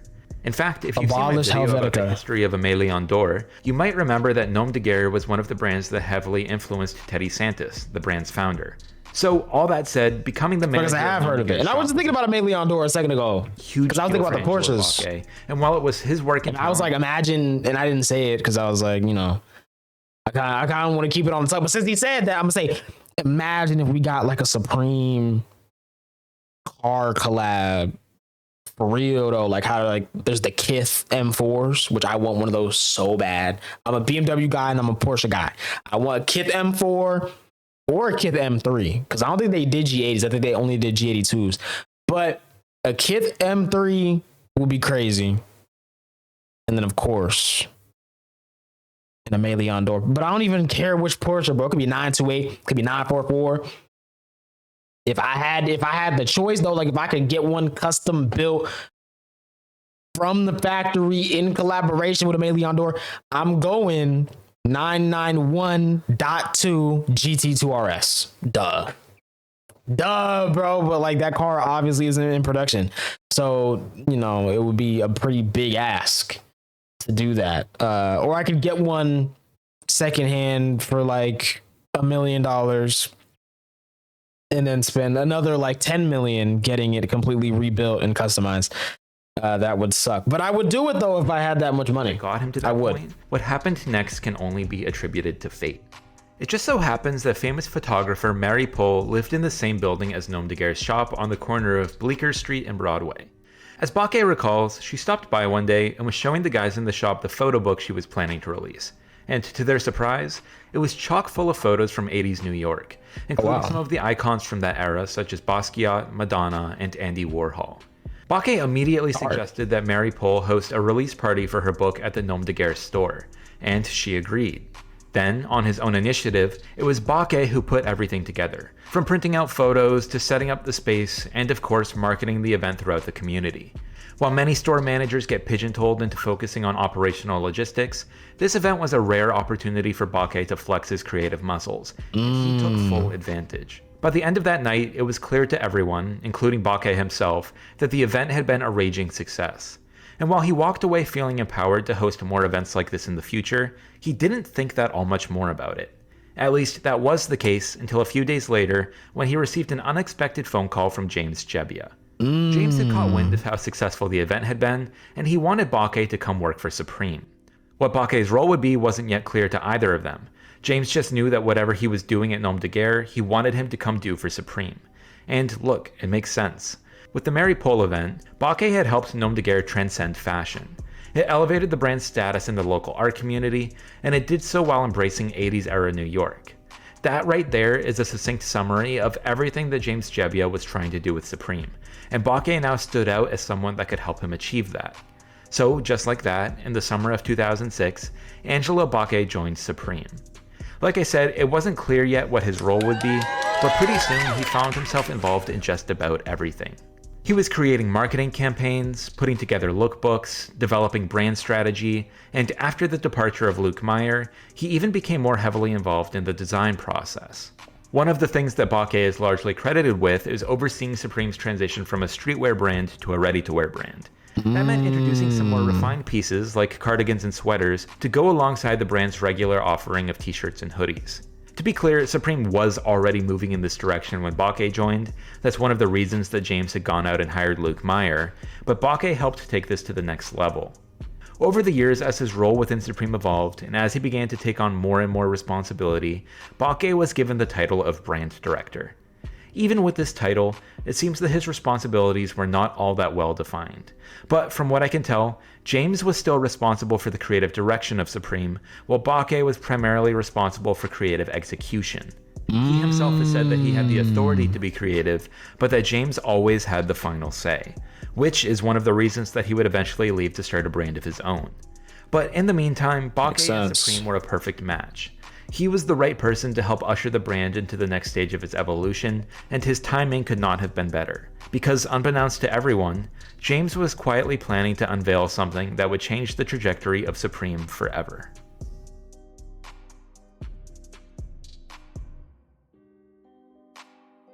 Oh yeah.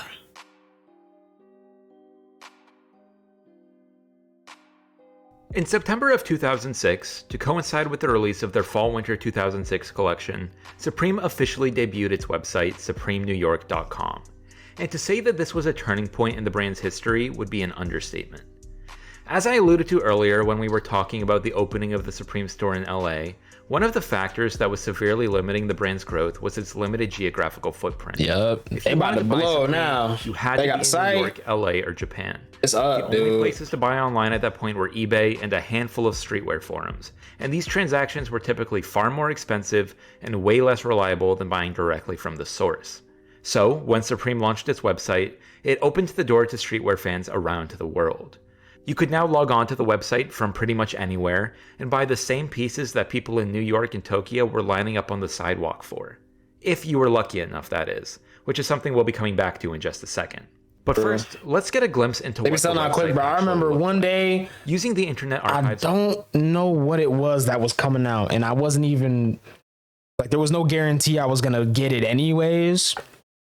But one day a couple years ago, I did wake up early on a Thursday, bro, specifically to get to the Supreme site and just see if I could cop something. I don't remember what it was, but it was something, bro. When I tell you I got to that site at like 10 a.m, gang, sold out. I was like, bro, they didn't even get a chance, man. What?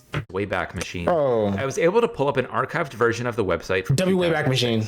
And if you've ever been on Supreme's current website, you'll notice that I just realized because my regular monitor, like my graphics settings are so good that the colors and everything are perfect, but the dark, like anything dark is completely like I can't see it. If the screen goes dark enough, it goes black for me to where I genuinely can't see anything. So I'm seeing this in OBS. It's an image in the background. Yikes, man. Is that POS? Practically nothing has changed. The layout is nearly identical, the font is identical, and the pages that you can navigate to are pretty much the same. That's hard. And even though it's not all that different, it ain't broke, don't fix it. It's cool to think that 20 years ago, this is the exact page that Supreme fans were looking at when they booted up Internet Explorer and searched for supremenewyork.com. Crazy. Even though the Supreme website did technically appear overnight, a significant amount of time and effort was spent preparing for its launch. You see, launching a web store in 2006 was nowhere near as easy as it is nowadays. Yeah, there's no way. Getting it up and running was one thing, but payment processing, inventory management, and cybersecurity were just a handful of the logistical pieces that they had to iron out before going live. And perhaps most importantly, James and team were entering uncharted territory in terms of supply chain management and distribution. By today's standards, online retail was still in its infancy back then, and even though Supreme had a good handle on the manufacturing process, they had virtually no experience fulfilling online orders and shipping products to customers, so this was something that they had to learn. And they had to learn as they went, because launching the Supreme website was less about putting the brand a step ahead than it was about not getting left behind. Make no mistake, Supreme was clearly outpacing most of its competitors by this point. But those same competitors were starting to launch websites of their own. Essentially, the streetwear industry's adoption of the online retail model became an intense race to win the business of the thousands and thousands of streetwear fans who didn't live in major cities. And this not bad. That's also another problem. What I was saying earlier, like being somewhere outside of a major city, dog, it's so like there's no culture here. It's so annoying. Mia was keenly aware of because, as you'll recall, he was once that kid who had to travel 30 miles from his home. But you kind of feel a little like you get a glimpse of it though whenever you see something that's emerged from like, you know, one of those cultures like Supreme or, you know, in London. There was no other way. But that was now changing, and he wanted to lead the charge. And not to get too far ahead of ourselves here, but in hindsight, it's safe to say that this was a success. Since its launch back in 2006, the Supreme website has been one of the single most successful online retail platforms in all of fashion, eventually growing to handle hundreds of millions of dollars in revenue each year. At least in part, the significant revenue growth can be attributed to the fact that Supreme began manufacturing more pieces to meet the online demand. That's one of the reasons that pieces released prior to 2006 are so much harder to find. They were only released in stores. But if you think that made Supreme any easier to purchase, you're wrong. Now that everyone had a chance to buy online, it felt like everyone was trying to buy online. Even people who lived in cities with Supreme stores. Anyone who was around back then likely has their own stories about the site lagging or even crashing while they were trying to check out. And that's because there were so many people on the site. Bro.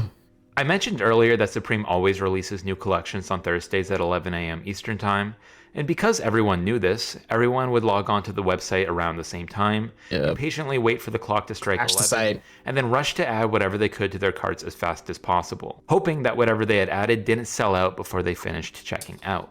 If you've ever tried to buy Supreme online before, you know exactly what I'm talking about.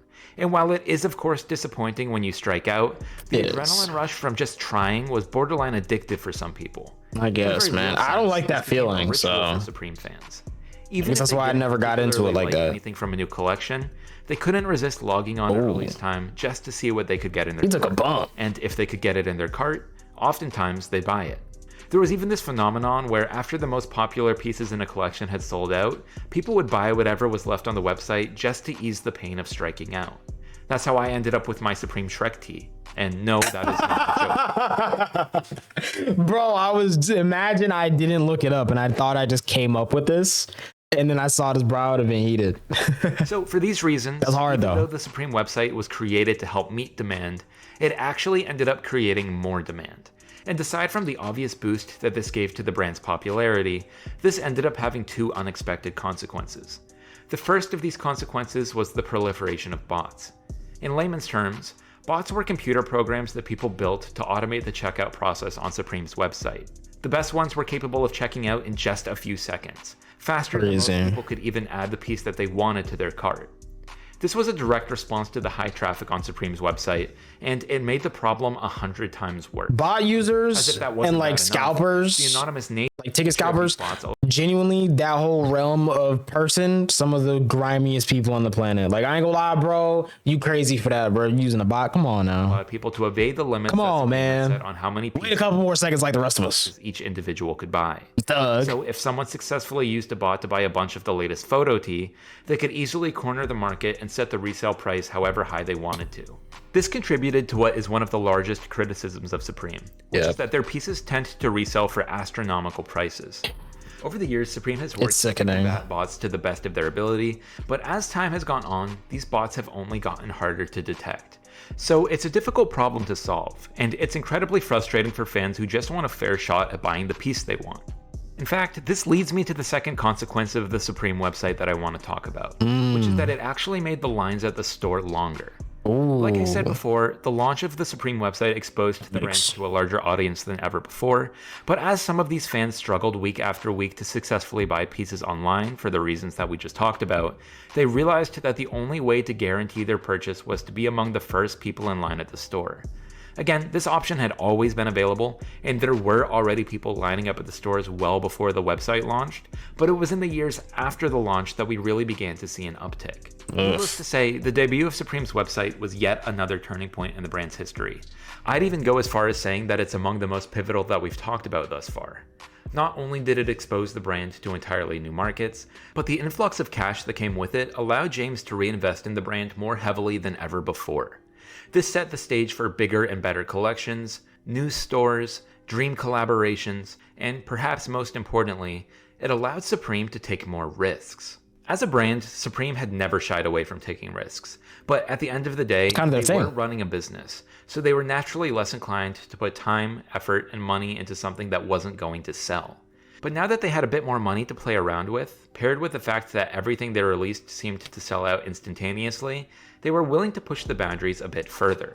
Case in point, in 2006, they collaborated with Louisville Slugger to release a Supreme branded baseball bat. Supreme fans are not known to be particularly avid baseball fans, and the bat would obviously not be the first choice of anyone who actually played baseball. So who this bat was marketed towards, I'm not exactly sure.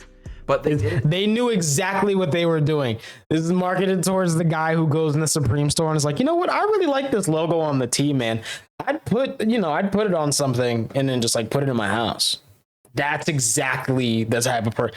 And then, we get to where we got with like the guy who has all the bear bricks and the cause, like, the cause figurines, and then the Supreme bat and the Supreme rowboat and the Supreme brick and the Supreme crowbar and the Supreme, was there a fire extinguisher? They slapped that logo on anything, bro, at some point. They really put it on anything. Because they wanted to. And lo and behold, it was a major success. Yeah. This baseball bat was among the earliest examples of what would become yet another tradition for Supreme, which is that they tend to release unexpected and sometimes downright odd accessories with each new collection. Yep. Over the years, some of the most memorable have included Supreme branded nunchucks, there was a fire extinguisher. Okay, I was right. There was the fire extinguisher. Crowbar, and of course, my personal favorite, a literal brick. Like, bro, I'm not gonna lie. I think I said all three besides the fire extinguisher. Now I want this. I just want this, bro. This setup right here is goated. Like, it's goated because it's so stupid. Like, why would you ever? I remember in 2015, I remember seeing the lines of people standing outside of Supreme stores waiting on the crowbar. I remember seeing that when it happened, and I was just like, what? But like, I get it though. I get it. I really do. I get it now. For fans of the brand, these quickly became highly sought after collector's items, most often used for decoration rather than for their ostensible purpose. Yep. But still, imagine someone tried to rob a bank and then like they almost get away with it, but they use the Supreme crowbar they bought 2 years earlier on CCTV footage. And then they got caught in the robbery. They almost got away with it. They don't know how. They almost got away with a bunch of money or something. But they used the Supreme crowbar and they were able to figure out whose it was. Get into the public perception that Supreme fans were willing to buy anything with a box logo on it. Yep. And to be fair, that was proving to be the case. They dropped condoms yet? This was yet another sign that Supreme They didn't. But I think I saw a concept for some off-white condoms once, and that was cool. Presented fashion, and they were now embracing it. This was a sign of things to come. Yeah. I got a little too much dip on a chip, bro. I'm not gonna lie. Just a little bit too much. Over the course of the next few years, Supreme's growth strategy was simple. Collab, collab, collab.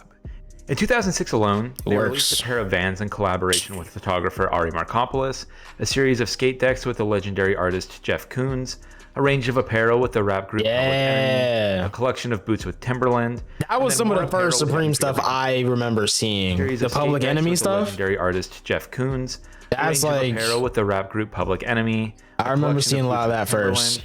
And then more apparel with the Japanese streetwear brand Neighborhood. And while that may sound like a lot, it pales in comparison to 2007, when they did their first ever collaboration with the North Face, a series of skate decks with artist-photographer Richard Prince, sunglasses with Oakley, more Vans, a line of apparel with the Japanese label Double Taps, t-shirts with the artist Joe Cool, more skate decks, this time with Takashi Murakami, t-shirts with the I never knew about those. Crumb, a line of Nike Air trainers, another collab with Neighborhood, and to top things off, even more Oakleys. Now, my intention is not to go over every single collab that Supreme has ever done, because some are certainly more significant than others. But what I'm trying to highlight here is that Supreme went from doing 5 collabs in 2006 to doing 11 collabs in 2007. Clearly, this was intentional. And what, like 40 in 2008? Why were they doing so many collabs? Well, if the answer seems obvious, that's because it is. Collaborating was the best way for Supreme to branch into new markets. I mean, it's the best way for anything to grow. Anything. Among the collaborations I just listed, there were except maybe like chefs. Like I don't know if chef collabs is the vibe. Like imagine chef, new restaurant. We doing Noma, but we not beating our employees this time. Chef Joe, I don't know. Chef Joe worked on this dish for 8 months to get it perfect. And then Chef John came in and threw the hi-hats on it. He like the hi-hat gopher. I don't know why I did that. But like, I don't think that would hit the same though. But I think in every other aspect, collaboration is awesome. Photographers, rappers, outerwear brands, athletic wear brands, streetwear brands, the list goes on. These even lawyers be collabing, bro. There were multiple like lawyers on a case. Like everyone collabs. Collaborations gave Supreme and chefs collab too, but like I feel like it doesn't hit the same though. Usually, like it has to be a team of chefs that's like locked in, and then that's them. But if it's like two big chefs, I don't want to see two big chefs collab, bro. I don't think that's going like what is that gonna do for us? Access to audience that they otherwise wouldn't have had. And in many cases, it also allowed them to jump to the top of the food chain in areas where they had little expertise. For instance, rather than taking the time to design, manufacture, and market a winter jacket of their own, they could just work with the North Face. North Face brought the reputation for high-quality outerwear, and Supreme brought the streetwear flair that made it so popular. And that's where I want to ensure that Supreme gets its credit. Yeah. What made this collab so cool is that no one had ever seen a North Face jacket like that before. No one had ever seen Timberlands like that before. So in the same way that these big-name brands were painting Supreme in a new light, Supreme was painting these big name brands in a new light as well. It was mutual. Not mutual growth, but like everyone wins is what I'm trying to say. Everyone wins. Many of them had never gotten the type of overwhelming response that they got when working with Supreme, and that's why so many of them kept coming back. At the time of writing, Supreme has collaborated with Timberland more than 20 times, with the North Face more than 40 times, and with Nike more than 50 times. And keep in mind that a number of these collaborations included multiple different pieces and colorways. Those numbers are staggering, and it points to the fact that Supreme's collaborations are mutually beneficial. That's another goated one. Artists want to collaborate with. That's another goated one. Among the most memorable, aside from the ones I've already mentioned, those are hot. Hurst, Comme des Garçons, Stone Island. Bro. When the comb dropped, bro. Want to collaborate with Supreme. Oh my goodness, this thing was everywhere, dude. Aside from the ones I've already mentioned, have been Damien Hirst, Comme des Garçons. I feel like that was everywhere when it dropped, gang. Stone Island, Tiffany. Bro, the Tiffany Co. That was another one. That's another like goated one for me. Tiffany & Co. and Lamborghini, just to name a few. Don't remember them collabing with Lamborghini. That's hard. Very important ones. You're right. But don't worry, we'll be coming back to those later in the story. Now, obviously, Supreme did not invent collabs. They weren't even the first ones to do it in the streetwear space. No. But to my knowledge, they were the first ones to build a business model around it. I was about to say, they were the first to do it big like that, though. And I would argue that to this day, no brand has used collabs more effectively. After going from 5 collabs in 2006 to 11 collabs in 2007, the numbers just kept going up and up. Each year, Supreme has found new and exciting partners to collaborate with. But one thing I want to be clear about here is that even with the number of collaborations going up each year, Supreme remained highly selective about who they worked with. One of the reasons for doing these collaborations in the first place was to curate a very specific brand image that they otherwise would not have been able to obtain. And for that very reason, doing collaborations with everyone that came knocking, even if they were a well-known brand or artist, would have been detrimental to the overall strategy. So Supreme understood the importance of who they were associated with, and as it turns out, that didn't just apply to collaborations. After releasing his debut album in December of 2009, I was waiting on it, bro. I'm not gonna lie. You wearing Vans Supreme season. Stop lying to yourself, man. Me the reason. Better known as Tyler, the Creator, began amassing a cult following online. Carving out his niche in a subgenre of rap commonly known as horrorcore, his eerie production and controversial lyrics were strangely gravitational. What made Tyler even more intriguing is that the look did not match the sound. The songs were borderline disturbing at times, but the kid behind the mic was wearing a tie-dye t-shirt and Vans. But that wasn't all, because it just so happened that as an avid skateboarder, Tyler was also an avid fan of Supreme. His favorite item was evidently Supreme's 5-panel hat, also known as the Camp Cap. Although it was originally designed for military personnel, a lighter weight, moisture-resistant version of this style of hat was later popularized by cyclists. The ones that Supreme made were not the type you'd see on the Tour de France, of course, as they put fashion over function when marketing their own version of the hat to skateboarders. They may not have been the first skate brand to release 5-panel hats, but nowadays they are widely credited with popularizing it in the skate community. And Tyler played a big part in that. As his following continued to grow, more and more people were paying attention to what he was wearing. Crazy. And as he got a bit more money to buy what he'd always wanted to buy, he began wearing more and more Supreme. I mean, seriously, if you look at photos from, say, 2009... I was about to say, between his debut till, if we being real, like 2015, 2016, when Golf Wang started, like, really blowing themselves, that sounds crazy. But when they started, like, really blowing for real, you didn't see him in anything outside of Supreme for real. He was at the Grammys with Frank Ocean in a Supreme box logo hoodie, bro. Into 2012, he's wearing Supreme in just about all of them. The same goes for the members of his rap collective, Odd Future. And unlike the photo tees where Supreme had paid celebrities to wear their clothes, Tyler and his crew were just wearing it because they look. The triplet E36s. We got 2 sedans. This might even be a 3rd sedan. Look at the drip, bro. Everybody got Vans on, print like dog this time. And I think, is this a not E30? What's the E36 wagon chassis code? I think it's still E36. I don't think they started changing chassis codes for wagons until like after the E92 generation. Fans could feel that authenticity, and it had but like the E90s, because the E91 is the wagon. So I think around then, more powerful effect than any marketing campaign. Maybe I could be wrong. Could have devised on their own. And while they may not have devised it, by all appearances, they did embrace it. In the opening track for his 2011 album Goblin, Tyler raps about getting free Supreme, which may have something to do with the fact that by this point, he was wearing Supreme in nearly all of his music videos, including the video for his smash hit song Yonkers. So in a way, he had become the unofficial poster child of Supreme. And in just a few short years, he became one of the most closely followed figures in hip-hop, fashion, and skateboarding. And he brought Supreme along for the ride. To be clear, Supreme was already wildly popular when Tyler started wearing it. Collections were already selling out, and people were already standing in line for hours to buy it. But it's hard to think of any one individual who has done more to boost the brand's popularity than he has. At the very least, we can say for certain that there are plenty of people who discovered the brand because of him. In recognition of that fact, he was even given his own photo Sid, as part of the Fall/Winter 2024 collection, which I have to imagine was the ultimate full circle. This was like an about time. When I saw this happen, I saw the photo shoot first, obviously. And when I saw that, I was just like, it's about time, dude. Having been a fan of the brand since he was just 16 years old. Crazy. So it's interesting. On one hand, James Jebbia and his team were strategically seeking growth through collaborations, but on the other hand, they were seeing organic growth as well, thanks to influential figures like Tyler spreading the brand to new audiences.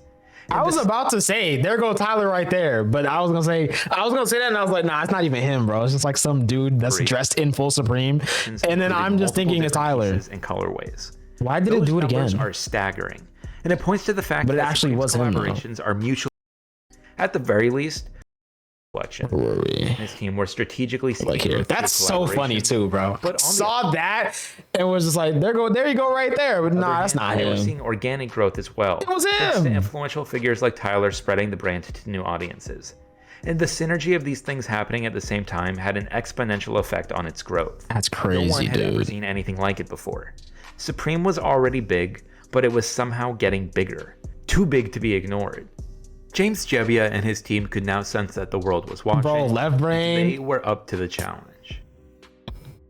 That's crazy. Cherry. Chloe Cherry? No. Supreme's growth manifested in a few different ways. Let me stop. And one of those ways was the opening of new stores around the world. In 2011, they opened a store that board is crazy. And this was significant on a few different levels. First, I'm sure that this had to have been a major milestone for James. As we know, he grew up in England and spent his early years making the trek to London to check out the coolest new stores. Now, he owned one of those stores, and it was the coolest of them all. For this location, James brought the New York Art Gallery aesthetic to London, and fans were just as eager to step inside and look around as they were to buy the newest collection. Speaking of which, the other reason that this store opening was significant is because it marked the brand's entry into the European market. Prior to this point, European streetwear fans had to buy online or travel if they wanted to get their hands on Supreme. But that was no longer the case, and they jumped at the opportunity. Much in the same way that fans in New York, LA, and Japan were lining up for hours on end for new releases, fans from around Europe began traveling to London to do the same. And of course, to commemorate the opening of the London store, Supreme released the Union Jack inspired tee. A year later, in 2012, they opened yet another store in Japan, this time in Shibuya, accompanied by the release of this Box logo tee.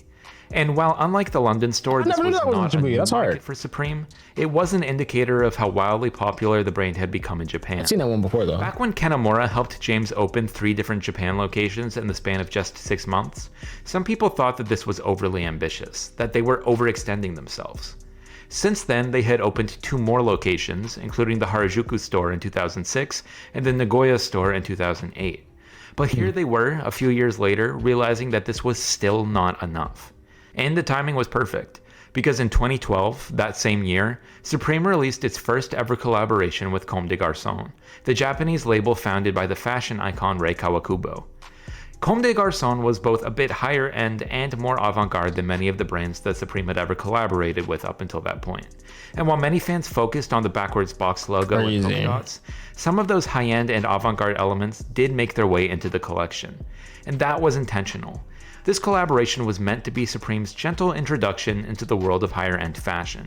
That's why, several years later in an interview with Vogue, James Jebbia reflected on this collaboration, saying that it opened a lot of doors and a lot of eyes. And he's right. As subtle of a shift as it may have been, many people began viewing Supreme in a different light after this collection.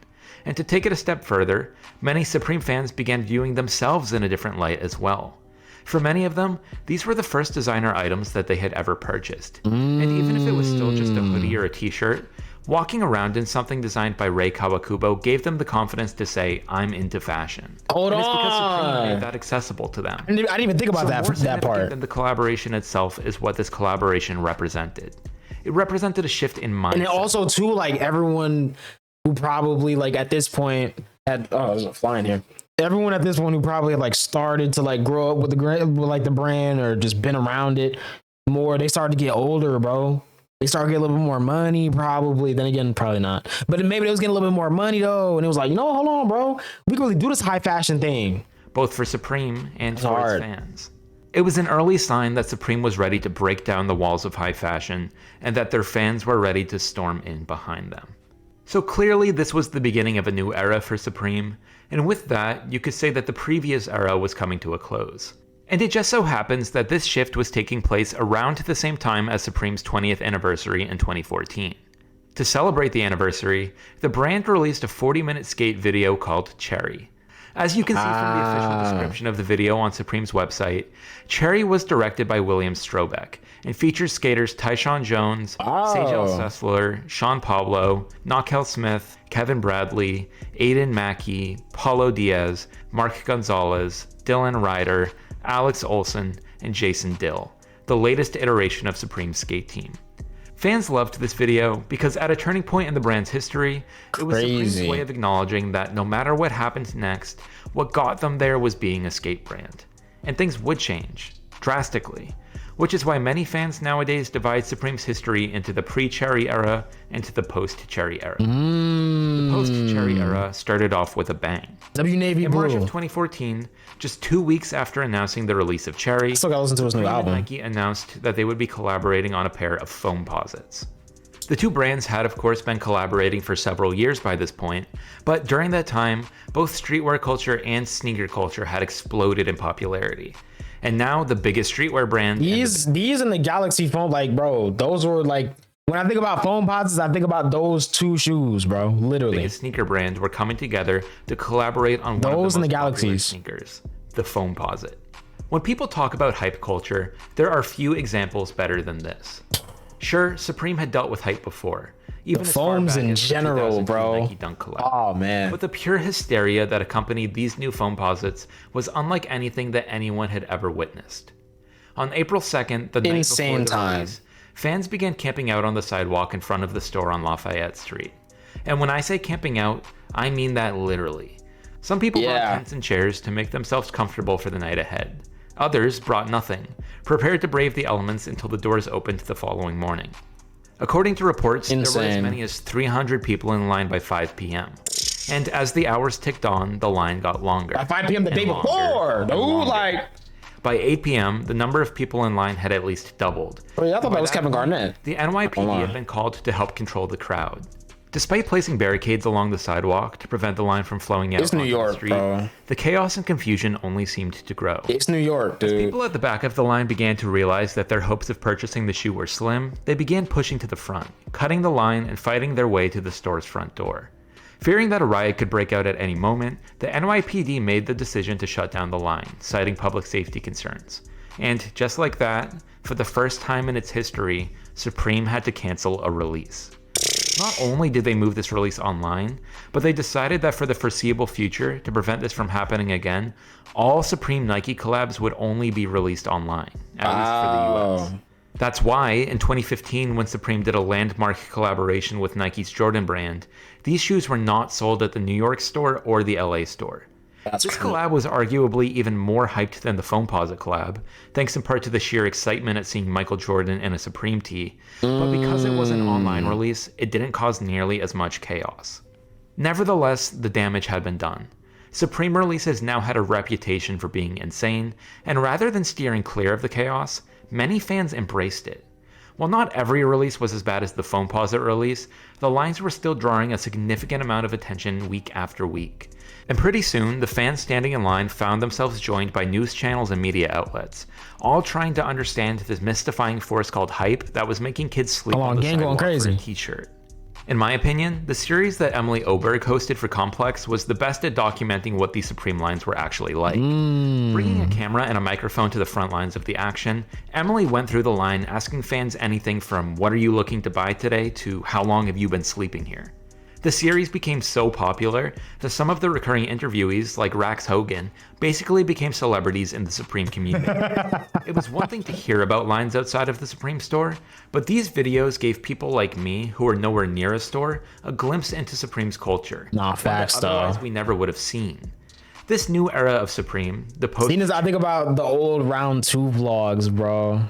Hey man, they were not there for that. They were not there for that, bro. But I used to be watching those vlogs every single time they posted anything, bro, just to see what was going on in the store, because I'm nowhere near them. Any of the stores was quite literally being broadcast to the world. Crazy. More and more people than ever were paying attention. And just when we were beginning to think that the hype around Supreme could not get any crazier, it turns out that they were planning their biggest announcement yet. An announcement that would change the course of fashion forever. Time. That time. Oh man. This is really when everything like changed, By bro. early 2017, Supreme was one of the most counterfeited brands in the world. Between the popularity of Supreme, the exorbitant resale prices, and the ease of replicating some of their simpler designs like the box logo tees, the brand became a prime target for counterfeiters around the world. The most infamous example was the case involving international brand firm, IBF for short, a European company that not only made knockoff Supreme products, but sold them in knockoff Supreme stores under the name Supreme Italia. This was so obvious that you would think it would be easy for the real Supreme to have them shut down. But due to international trademark law, this proved to be much harder than they'd expected. Basically, IBF was taking advantage of Supreme's lack of trademark filings throughout Europe. In Italy, Supreme had not yet trademarked its famous red box logo, so IBF came in and said, let's use it. This practice gave rise to the term legal fakes, which basically refers to counterfeit products that are produced using legal loopholes like the one I just described. Fortunately, Supreme was successful in its lawsuit against Supreme Italia, but to this day, the brand is still waging battle after battle against counterfeiters throughout Europe and Asia. Some of these counterfeit pieces are so bad that no Supreme fan would ever mistake them for the real thing. You can tell. Are much more convincing. So, when rumors began circulating about a collaboration between Supreme and Louis Vuitton, most people thought that it was fake. And to be fair, that was the most logical conclusion. Yeah. Not only was it unheard of for one of the major fashion houses to collaborate with a streetwear brand, but as far as we knew, there was bad blood between these two. As you'll recall, Louis Vuitton had once sent Supreme a cease and desist letter for using their monogram logo. That alone was enough for most people to write this off. But then, something interesting happened. Something that they couldn't ignore. In June of 2016, James Jebbia was seen in the audience at Louis Vuitton's Spring-Summer 2017 fashion show in Paris. One thing I've alluded to already that I really want to emphasize here is that James is known for being reclusive. He doesn't do many interviews. You don't pop out like that. Many public appearances, and he certainly doesn't show up at European fashion shows just because. So nobody knew why he was there, but he was there for something. And suddenly, those rumors about a collaboration didn't seem so outlandish after all. For the next few months, things were quiet. There were a few blurry photos being sent around of what were supposedly pieces from the collaboration, but there was nothing definitive. Until, on January 19th, 2017, Louis Vuitton director Kim Jones debuted his Fall-Winter 2017 menswear collection, and to everyone's surprise, the models stepped out onto the runway wearing Supreme.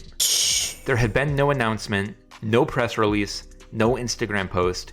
This was the world's first time seeing the collaboration. They just did it, bro. And it set the internet ablaze. In my opinion, the best part about this collaboration is that Kim Jones leaned into what the fans wanted. The monogram trunks, He wasn't afraid bro. to use too much red. He wasn't afraid to overdo the monogram, and he wasn't afraid to put the Supreme logo wherever he could find a place for it. Other directors likely would have dialed some of these elements back a bit, likely in an attempt to make Supreme's aesthetic more quote-unquote tasteful, but he understood that this collection was more about Supreme than it was about Louis Vuitton, and so he wanted to embrace the brand's ethos of being loud, being bold, and being unapologetic while doing it. One of the reasons that Kim understood this so well was because he himself was a major streetwear fan. In fact, while attending school in London, Jones worked part-time for a company called Gimme 5, which specialized in distributing streetwear brands throughout the UK. It was through this job that Jones was introduced to brands like Stussy, Undercover, and of course, Supreme. This Mother's Day, give her Lego Tangles. The perfect present to be present. Keep it fresh. Is there a Supreme Lego collab After yet? graduating from Central St. Martin's that should be a thing. He found himself in a few different roles, mostly in the high-end fashion space, but he never lost sight of his love for streetwear. At one point along the way, he was even brought on as a consultant for Kanye West's unreleased streetwear line Pastel. So, in 2011, when he became the menswear director for Louis Vuitton, streetwear was already in the back of his mind. And as he settled into his role, you could see more and more of that streetwear background manifesting in his collections, ultimately culminating in the Louis Vuitton Supreme collab. One of the reasons that Jones deserves so much credit for this collab is that he really was sticking his neck out for Supreme. He knew that streetwear fans would love it, but there was a legitimate fear that everyone else in the fashion industry would scoff at it. In a later interview with the Wall Street Journal, Jones even said the Supreme Vuitton collaboration could have completely backfired on me, but it didn't. And he's right, it didn't. He got lucky, bro. Had their criticisms, but for the most part, Kim was praised for calling attention to something that so many others in his position had been trying to ignore. The lines between streetwear and high fashion were beginning to blur. In terms of price, demand, and sometimes even quality, some streetwear brands, led by Supreme, were beginning to close the gap on some of these age-old fashion houses. This was Jones's way of declaring that times were changing and that Louis Vuitton was willing to adapt instead of getting left behind. And if you ask me, this collaboration helped pave the way for guys like Virgil Abloh and Pharrell Williams to one day lead Louis Vuitton. And it's crazy because I didn't say, but in that picture, like the fact that he was right next to Virgil, like they're so, bro, it's crazy how everything was so connected, bro. So paved the way for more collaborations between streetwear brands and fashion houses. Facts. In the years following this collaboration, Supreme would work with the likes of Jean Paul Gaultier, Emilio Pucci, Burberry, Margiela, and Girbaud. The Burberry. Back in 2016, if you had told a streetwear fan that Supreme would collaborate with any one of the names I just listed, they probably wouldn't have believed it. But after the Louis Vuitton collab, anything seemed possible. This was a new chapter for Supreme, but it was also a new chapter for the fashion industry. As if we needed any more confirmation of that fact, in 2018, James Jebbia was awarded the CFDA's Menswear Designer of the Year award. The other nominees included Raf Simons, Virgil Abloh, Tom Brown, and Tom Ford. Crazy. It goes without saying that this is good company to be in, and James himself seemed a bit surprised to be included among them. During his acceptance speech, he said, "I've never considered Supreme to be a fashion company or myself a designer, but I appreciate your recognition for all we do." And to me, this simple statement speaks volumes. It tells me that there was a growing divide between how James saw Supreme and how the world saw Supreme.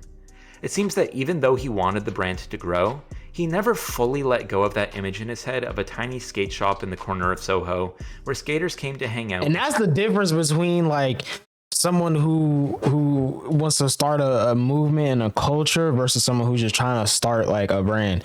And that's why there's so many people now that are, you know, making clothing brands and probably, you know, they're probably doing well, but like they're not going to get to this level because they started, their intention off the rip was to have a clothing brand and not like really influence. Like bro wanted influence. He wanted to have a place where skaters could pull up and hang out, bro, and then get clothes and not even get clothes and get stuff to like build skateboards, fix skateboards, whatever they got to do. Like out his latest t-shirts. Crazy, bro. But now Supreme was being treated. It's all about the approach. House, and James was being treated as its head designer. In his mind, neither of those things were true. But in reality, they were true. Supreme was growing into something that even he didn't recognize.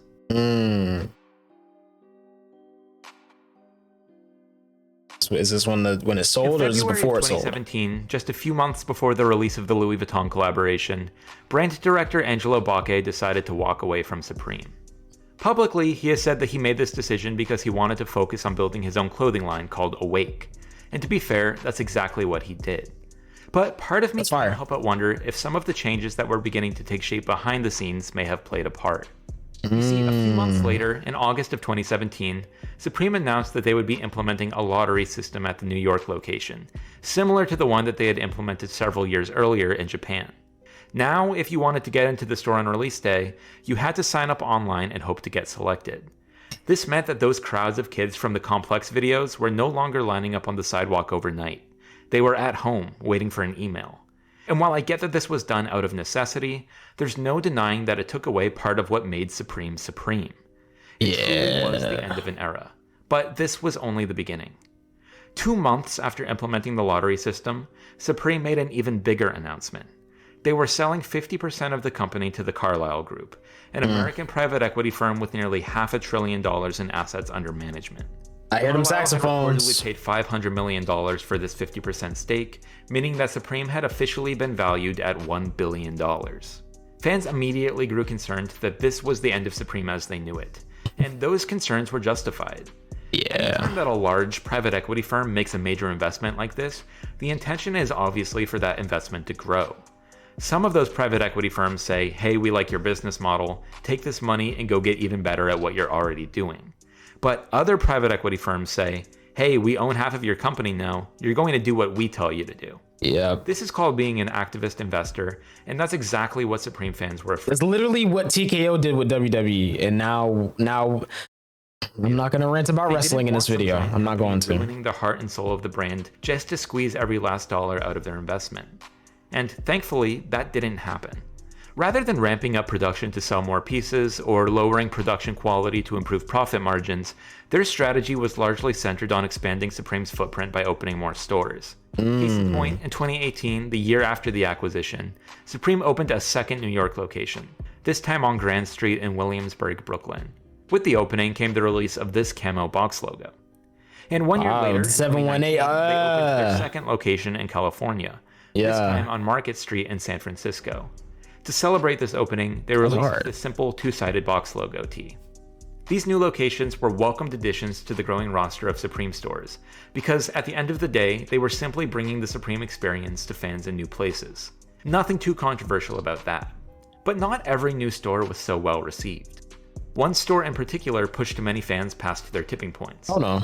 In February of 2019, Supreme posted a statement on their Instagram saying that the original store on Lafayette Street in New York would temporarily close for renovations, and in the meantime, they'd be relocating to 190 Bowery Street.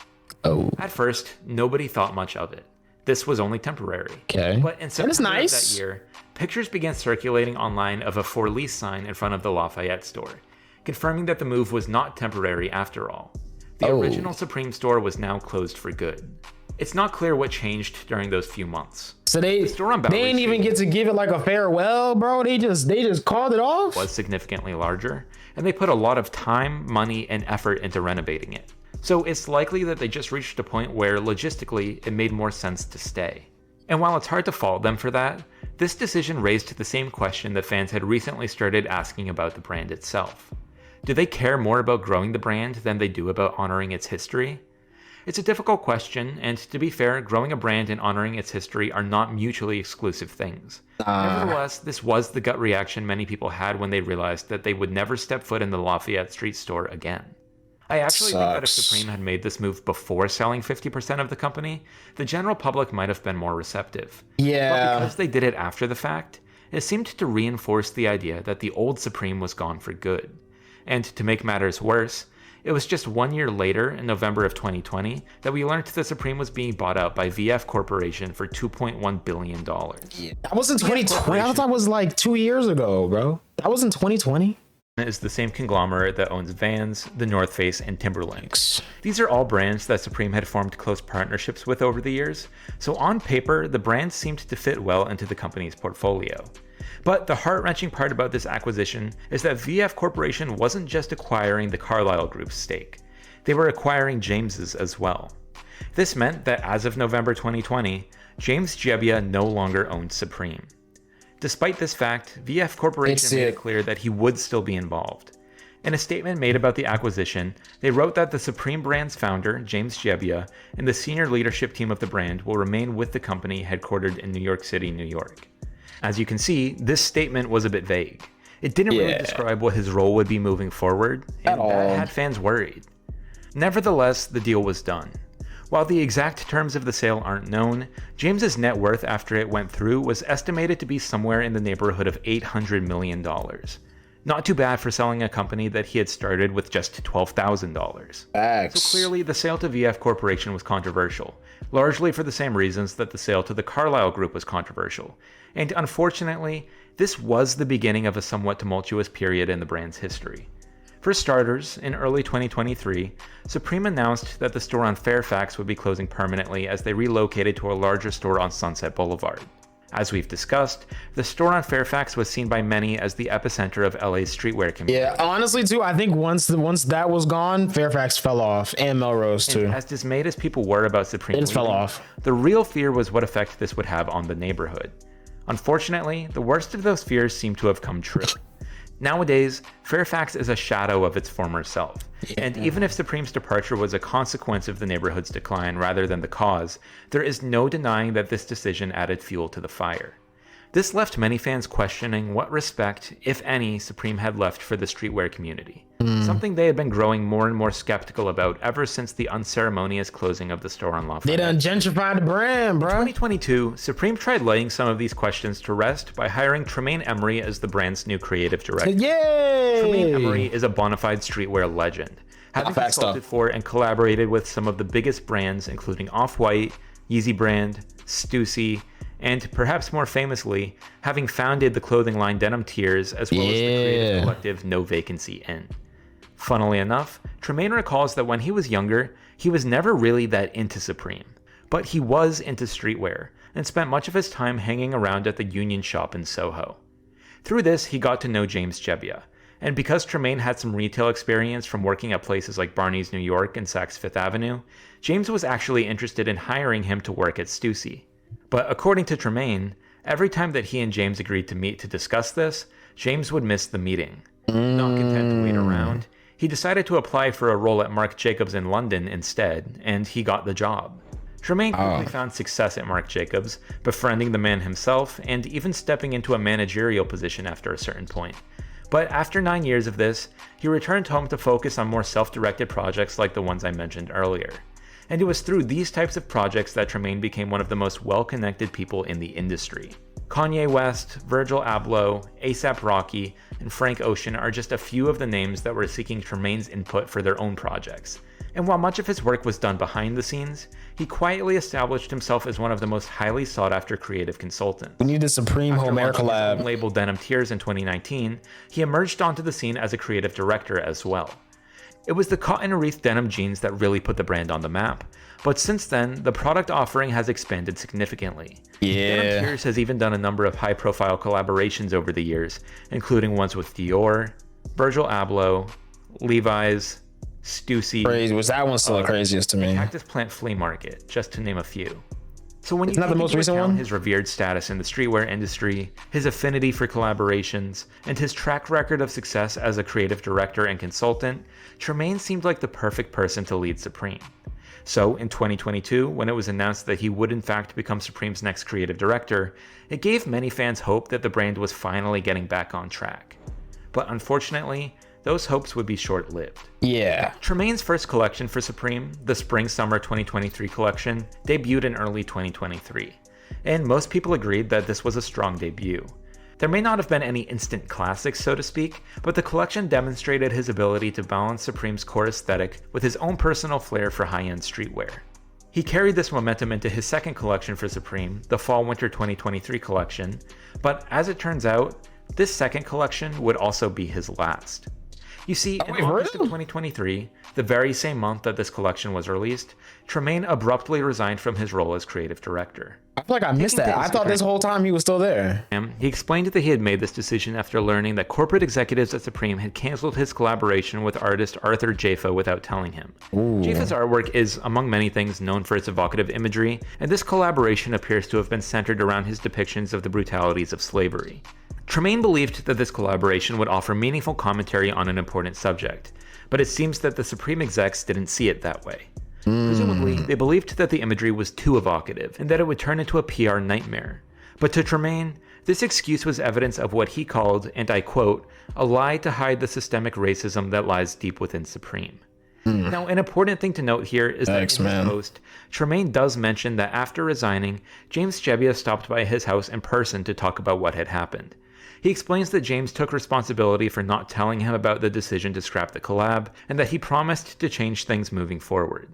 To top things off, he even posted screenshots of their text messages after that conversation, and there doesn't appear to be any bad blood. The two of them clearly have respect for one another, and that's great, but this whole controversy shined a light on something that Tremaine had been piecing together for some time now. He was not the creative director of Supreme. James was. He was just a face. Oh man, they done DEI hired him. Complex's Noah Callahan Bever. Tremaine reflects on this, saying he was the DEI hire. He would never admit that he was creative director of Supreme, but he has been for 30 years. He is, to me, one of the best creative directors in fashion and design of all time. But when it came time for him to give up the reins, he did not do that. I don't think he understood psychologically what it was to truly let go of it and let someone else run it. And that's exactly how we ended up in a situation where the new creative director of Supreme had his own collaboration canceled without having a say in the decision or even knowing about it. Not facts, so that's crazy. I wish that Tremaine had been given more creative license during his tenure, because he is an incredibly talented director and could have helped grow the brand in new and exciting directions, which is exactly what they hired him for in the first place. But I will say that as unfortunate as the circumstances were, many fans were pleased to learn that James Jebbia was still so heavily involved with Supreme. After the acquisition by VF Corporation, we knew that he would still be working with the brand in some capacity, but most people assumed that he had taken a step back from day-to-day operations, that he had somehow faded into the background. But according to Tremaine, that was not the case. So in a strange, roundabout way, this gave many fans hope that Supreme was not too far gone. Clearly things had changed, and as James himself admitted in his conversation with Tremaine, some of those things needed to be fixed. But the point is that he was still there and willing to fix them. Since Tremaine's departure in 2023, Supreme has not named a new creative director. As has always been the case, the brand does have a team of designers, but from what we can tell, the only man in charge is James. Whether he's finally grown more comfortable with his unofficial role as creative director, or is simply taking the time he needs to find the right successor, it's not entirely clear. But what is clear is this: whatever the future holds for Supreme, James Jebbia will be there to guide it.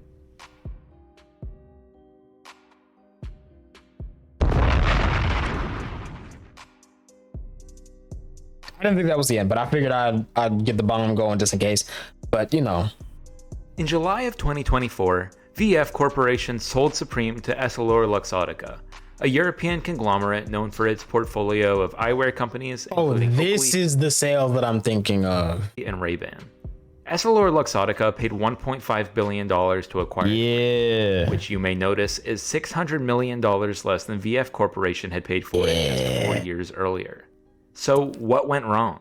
GG's. In a statement about the sale, VF Corporation CEO Bracken Darrell spoke about Supreme, saying, "Given the brand's distinct business model and VF's integrated model, our strategic portfolio review concluded that there are limited synergies between Supreme and VF."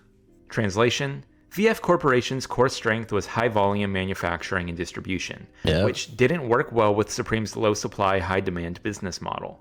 It seems like VF might have initially overvalued Supreme, assuming that they could raise supply to meet the intense demand that had attracted them to the brand in the first place. But by the time they realized that flooding the market would actually hurt demand for Supreme, it was already too late. And hey, props to them for not acting out of desperation when they realized that things weren't working. This could have been the start of Supreme stores at shopping malls and new box logos in every collection. Nah, facts. But that didn't happen. I do wonder if James negotiated restrictions on this type of thing during the sale, but whatever the case may be, VF decided that the most logical move was for them to offload Supreme from their portfolio. That's how it ended up in EssilorLuxottica's portfolio, and at the time of writing, in the background. That's where it remains today. And for the most part, the business strategy has remained the same, with a heavy emphasis on expanding Supreme's geographical footprint.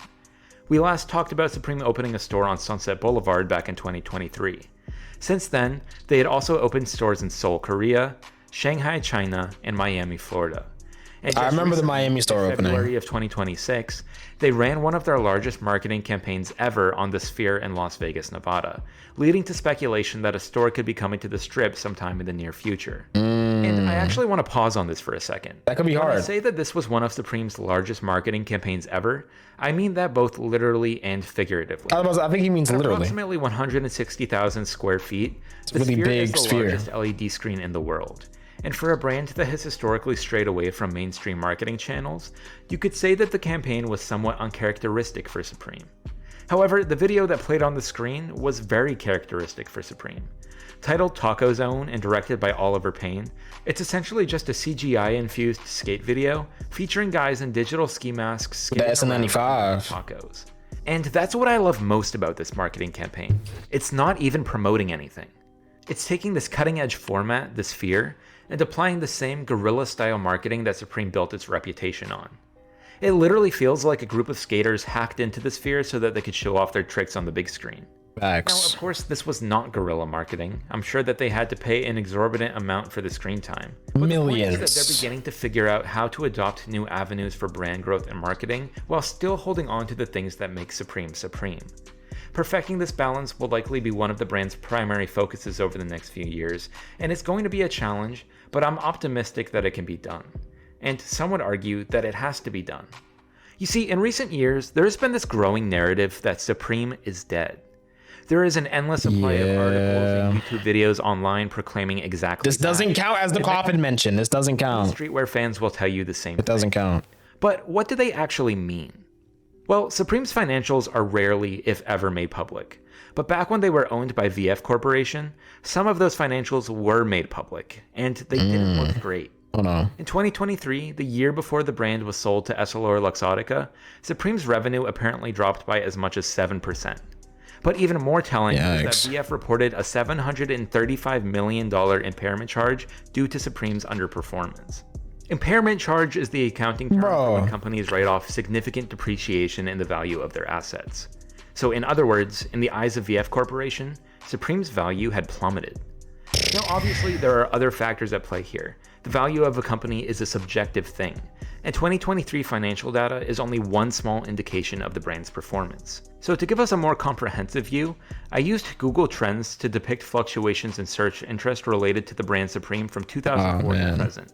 And the results are clear as day. Since peaking in 2017, the year of the Louis Vuitton collaboration, search interest in Supreme has declined rapidly. On top of the world, bro. Clear, reaching zero on this chart obviously does not mean that searches have dropped to zero. It just means that the current search interest is a small percentage image of what it was at its peak.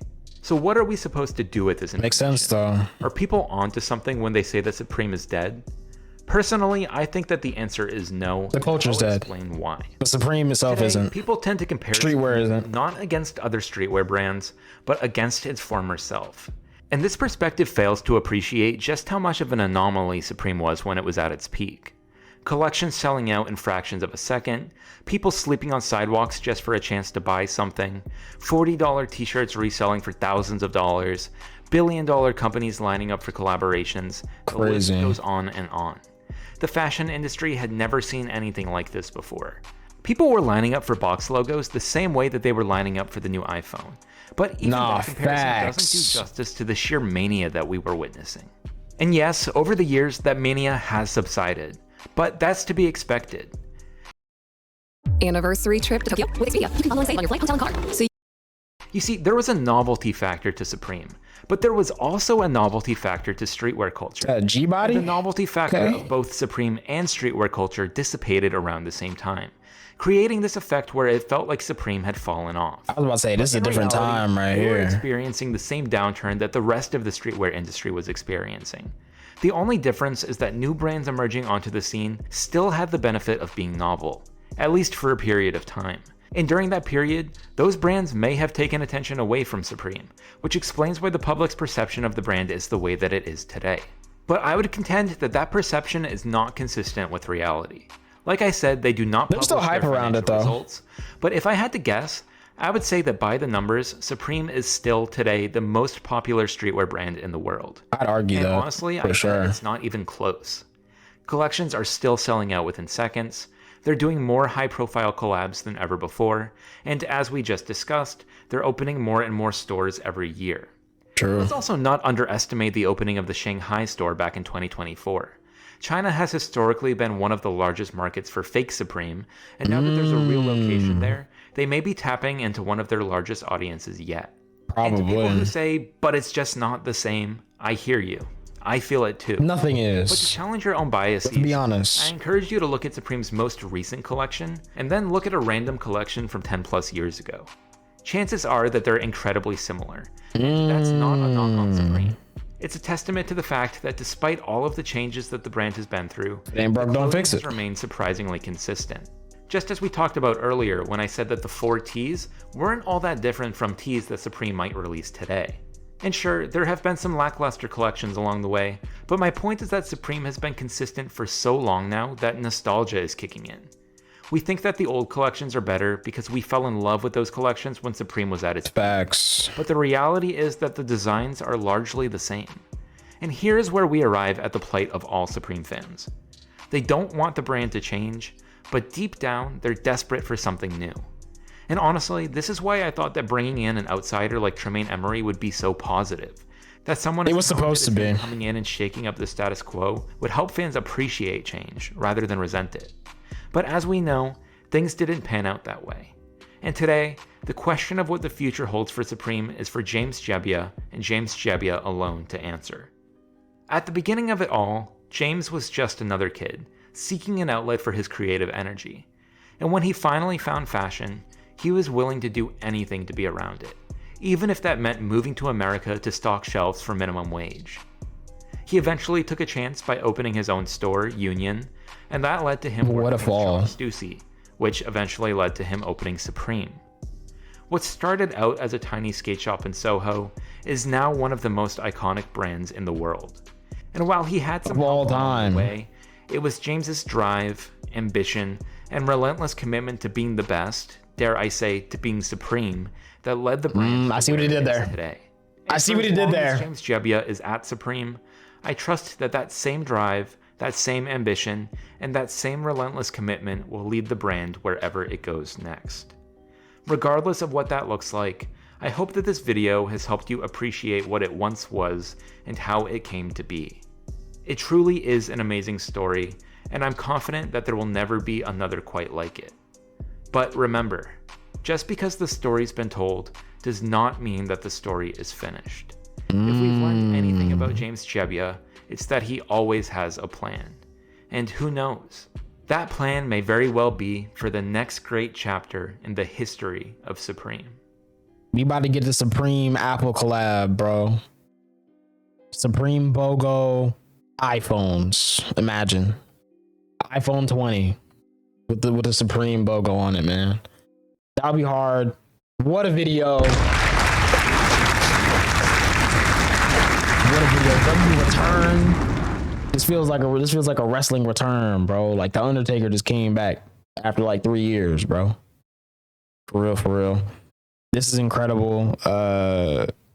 Absolutely love to see it. It didn't feel like 2 hours watching it, to be honest. It felt like 2 hours before, but is out there. Hello. It didn't feel like 2 hours watching it, bro. Incredible knowledge. Like I said, with the editing and the deep diving, like I don't know how bro be finding stuff like this at all, but obviously it takes a long time, bro, and that's why, like, genuinely, when he didn't upload for a while, bro, I thought he was just cooking up something big. It was just, you know, out the way. I thought, and maybe I'm right and I'm a little too early, but I thought he was working on the Threaducation brand, whatever that's gonna be. I thought that's what was coming next, bro. I'm not gonna lie. I thought we was finna get the first collection. And then bro was just taking a little minute, but bro just genuinely dipped off. It was doing whatever, but obviously, you know, hopefully, I can't say obviously because you never know. Hopefully bro's doing well. You know what I'm saying? Now that he's back. And hopefully this isn't the only video we get this year, bro. I wouldn't be mad if we got like another video later in the year. You know what I'm saying? It could, even if that's the case too, if videos take multiple months in between, I'm not mad at it, bro. Let me see what type of video you should do though. There's so many brands that he's already done. Low-key, we need a video on Nigel Sylvester for sure. We need a video on I